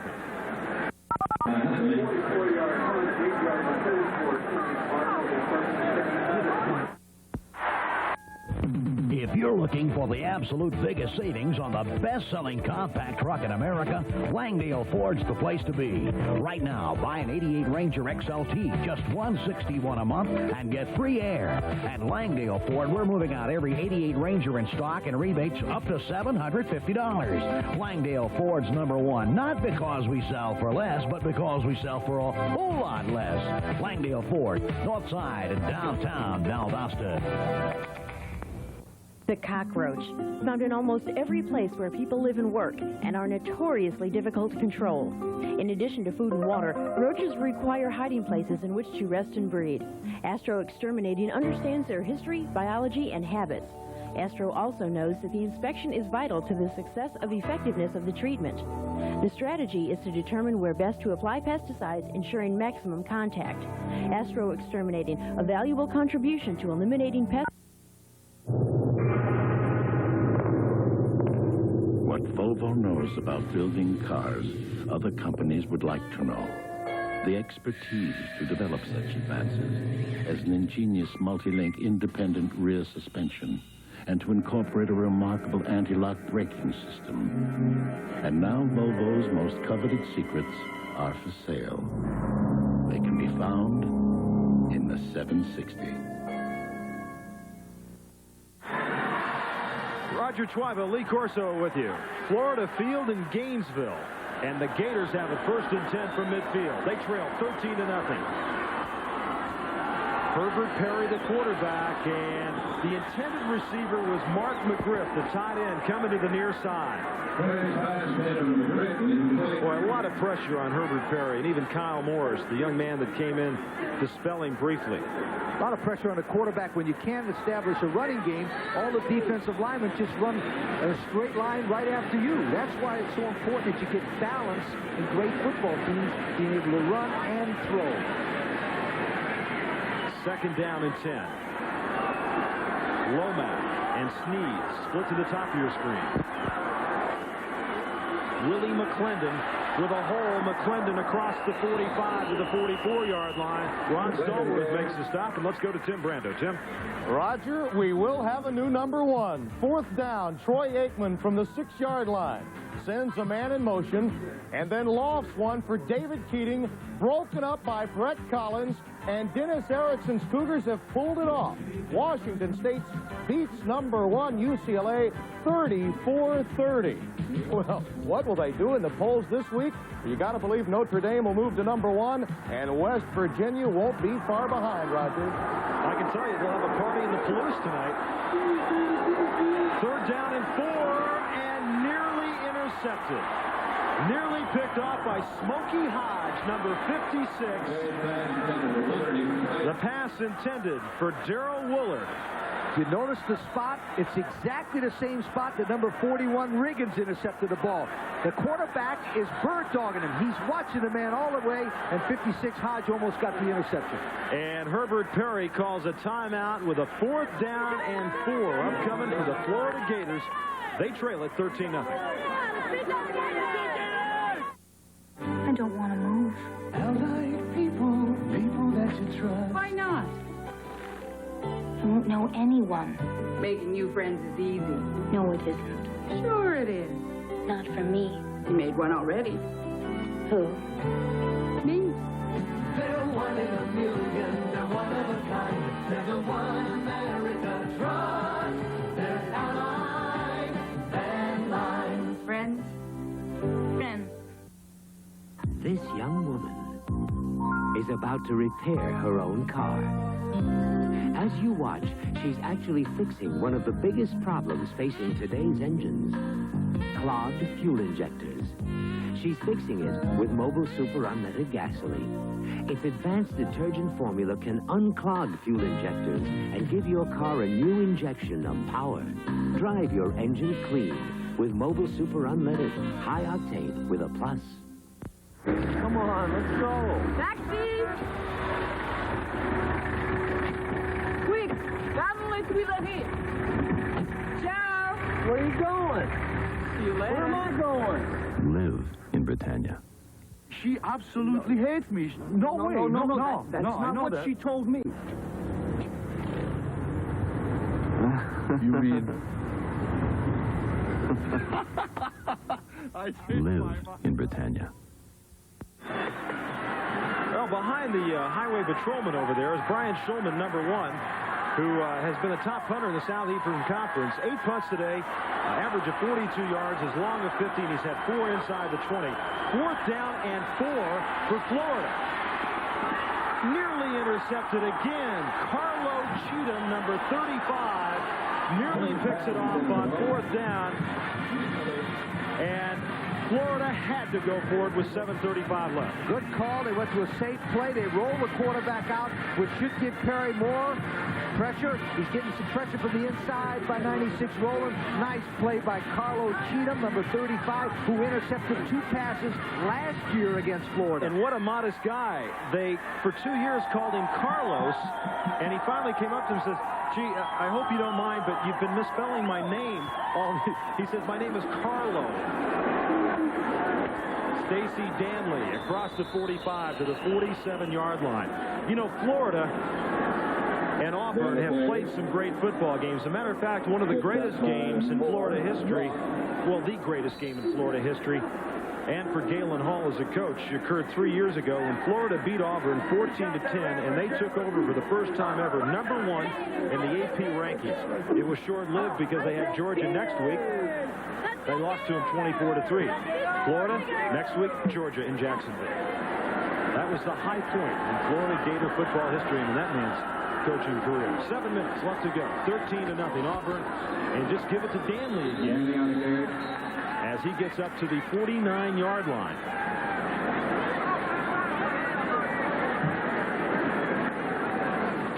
Trace Armstrong, 93, makes the stop. Trace Armstrong has been playing very, very well. Now they're trying to run away from him. He gets away, sheds the man, and comes down the line of scrimmage 93 and tackles Danley. Very nice play by Armstrong. Florida has no timeouts remaining with 6:26 left to go. 3rd and 5 for Auburn. Weigand in motion to the far side. Slack is nailed by Trace Armstrong from behind, and the pass goes incomplete. So Reggie Slack has not really distinguished himself. I think that Florida has done a great job against him. They haven't stopped Danley, though. They haven't stopped 93 Armstrong either. What a great competitor he is. He beats 76 Gardner to the outside and then breaks down and gets Slack from the outside. Shulman from his 35. A lot of pressure. Beautiful, high, spiraling punt. And Barber, the fair catch at the 12. And Shulman has done his job today, keeping Florida pinned deep. 39 yards on that punt. The gentleman that works with the kicking game is Paul Davis for Auburn. He's a volunteer coach. He was a former head coach at Mississippi State. He's a real veteran. He's done a tremendous job with the Auburn kicking game. 6:07 left to go. Auburn leads it 13-0. Remember, Florida, no timeouts, and the last shutout at home was in '79 against Alabama, 40-0. The last time Florida was shut out was in '82. Georgia beat them 44-0.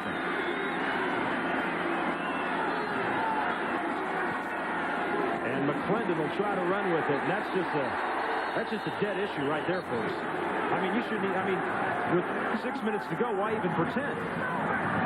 Well, the reason why they're pretending, they probably got Georgia next week, and hopefully to get out of here without getting everybody killed, especially number 5, McClendon, who gets to go home next week against Georgia in Jacksonville, and maybe he'll have a better chance. Georgia is not as good a defensive football team as Auburn. The only advantage Auburn has is the rest of the year they don't have to play Auburn again. Riggins, 41, Brown, 38, in on that last tackle, 2nd and 10. Lomack is in motion. Perry to Barber, and he overthrows him. John Wiley, 9, back on the coverage. They've tried to go deep just one time today, and that was the great defensive play made by Shan Morris, number 20, who you see in the picture behind Wiley right there. That is the only time Florida has gone deep today. You know, that could have been the turning point in this game. If Florida would have scored 6-0 at that time. That's right. They would have went ahead 7-6. The crowd would have been back in there. You never know. That play by Morris will go unlooked except by the purists who watch football all the time. 3rd down and 10. 5:22 left.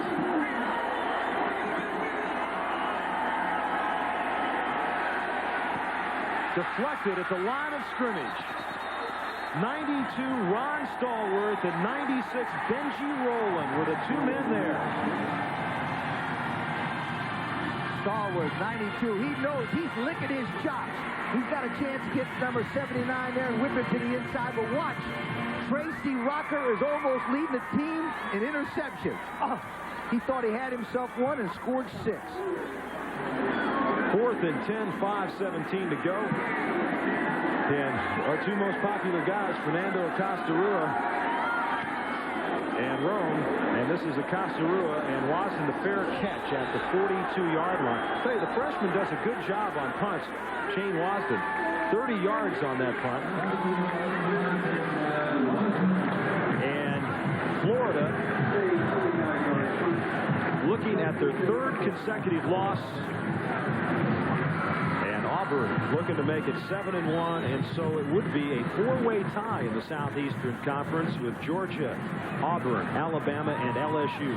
One thing about Auburn, I really do feel like they've got to develop more balance. I think they're going to have to throw the ball more effectively against great football teams to beat them.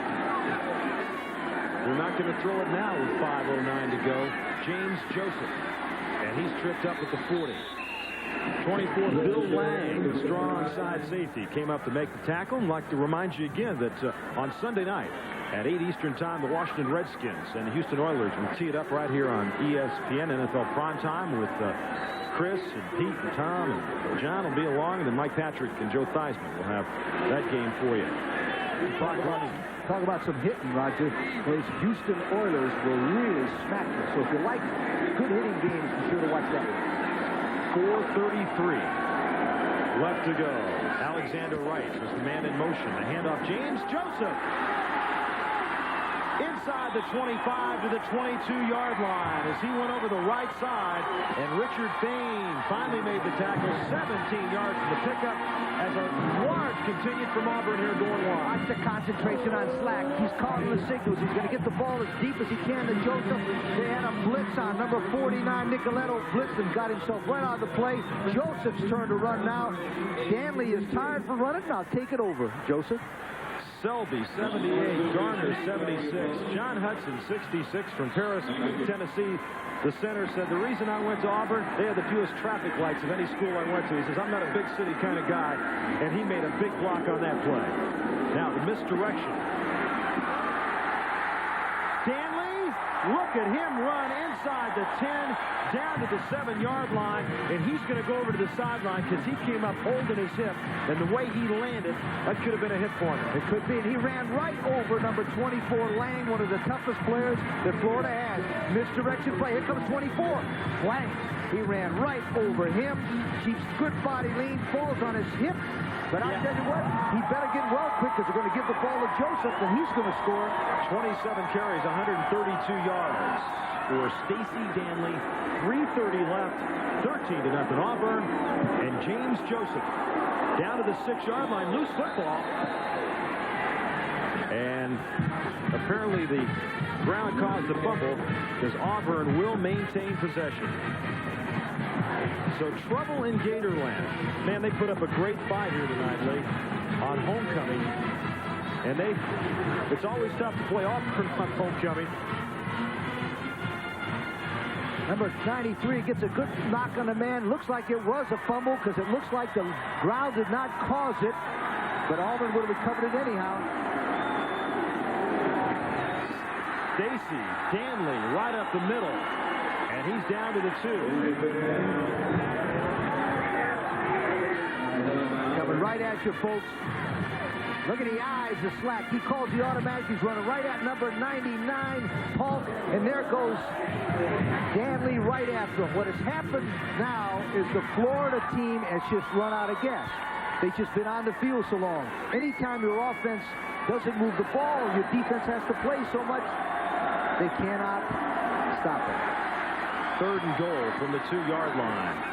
Stacy Danley is tripped up on a nice play.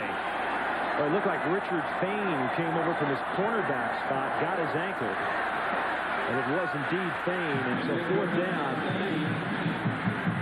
Pat Dye, Galen Hall, both pacing the sidelines, and Jan Morris right there, who made the big tackle. This will be a field goal attempt.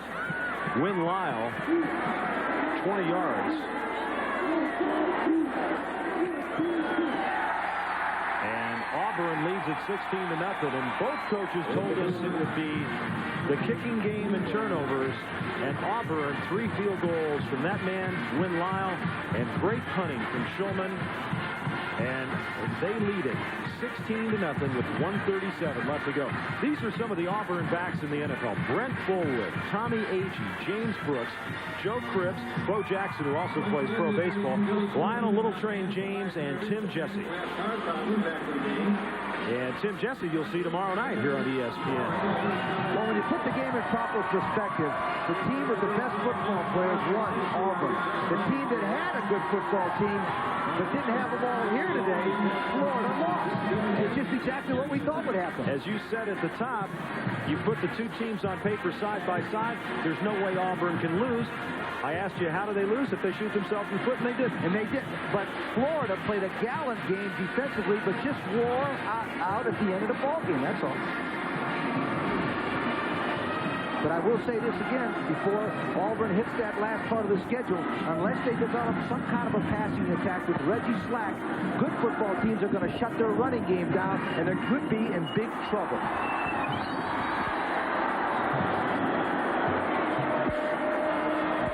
Chris Johnson to kick it off. And they fake the reverse. Snead has 1 man to beat. And 9, John Wiley tackles 9, Willie Snead. And a great return right there.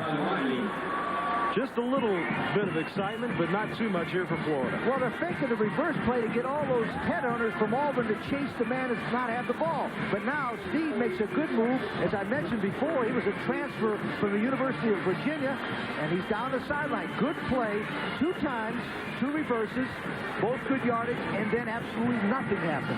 Florida, no timeouts left, 1:28 to go. Auburn leads it 16-0. Florida will go down to their 3rd consecutive defeat. They'll have 2 losses in the Southeastern Conference as Perry finds his man on the far side. That's Terrence Barber. And no team in the 54-year history of the Southeastern Conference has ever won the title with 2 losses.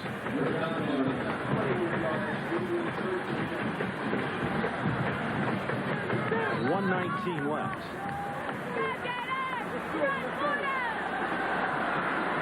Last time shut out Florida was in 1963 at Auburn, 19-0.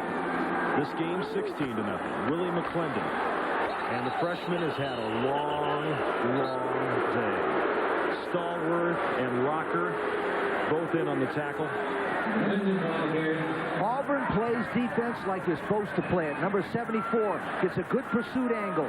The whole team runs over there. Number 94 Ogletree's in on it. 92 Stalwart from Pensacola, Florida's in there. They play defense up front as good as any team in the country. Watch number 74 as he sheds the tackler and gets around there. Good play, Auburn.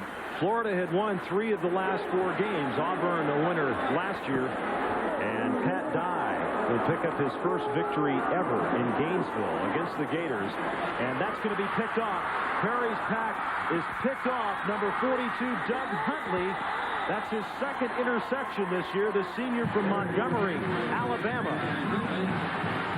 And that's been the story of the day for the offense of the University of Florida. Totally inept. And this is why. Number 74, Rocker. Number 92, Stalwart. Perry will think there's 7 74s in his sleep tonight. Huntley just plays his zone. Perry is pressured, throws an interception. Florida's got a tough remaining schedule also. It won't be easy. And with 16 seconds left, they'll just sit on it.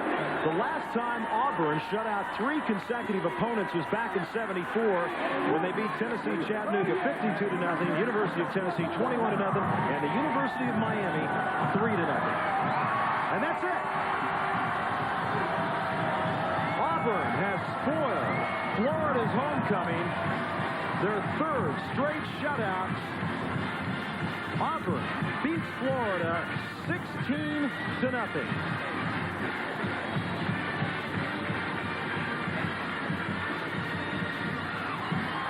Stacy Danley with a tremendous day running the football. The 2 kickers, Win Lyle, the place kicker, with 3 field goals. And then Brian Schulman, the punter. The kicking game, no mistakes. And the defense that has given up the fewest points in the nation, 8.5 a game, well, they have just improved that. Let's go to Tim Brando. Tim? All right, Roger, thank you very much. The first of 2, count them, 2 big games we have got for you tonight. Of course, South Carolina and North Carolina State are on the way.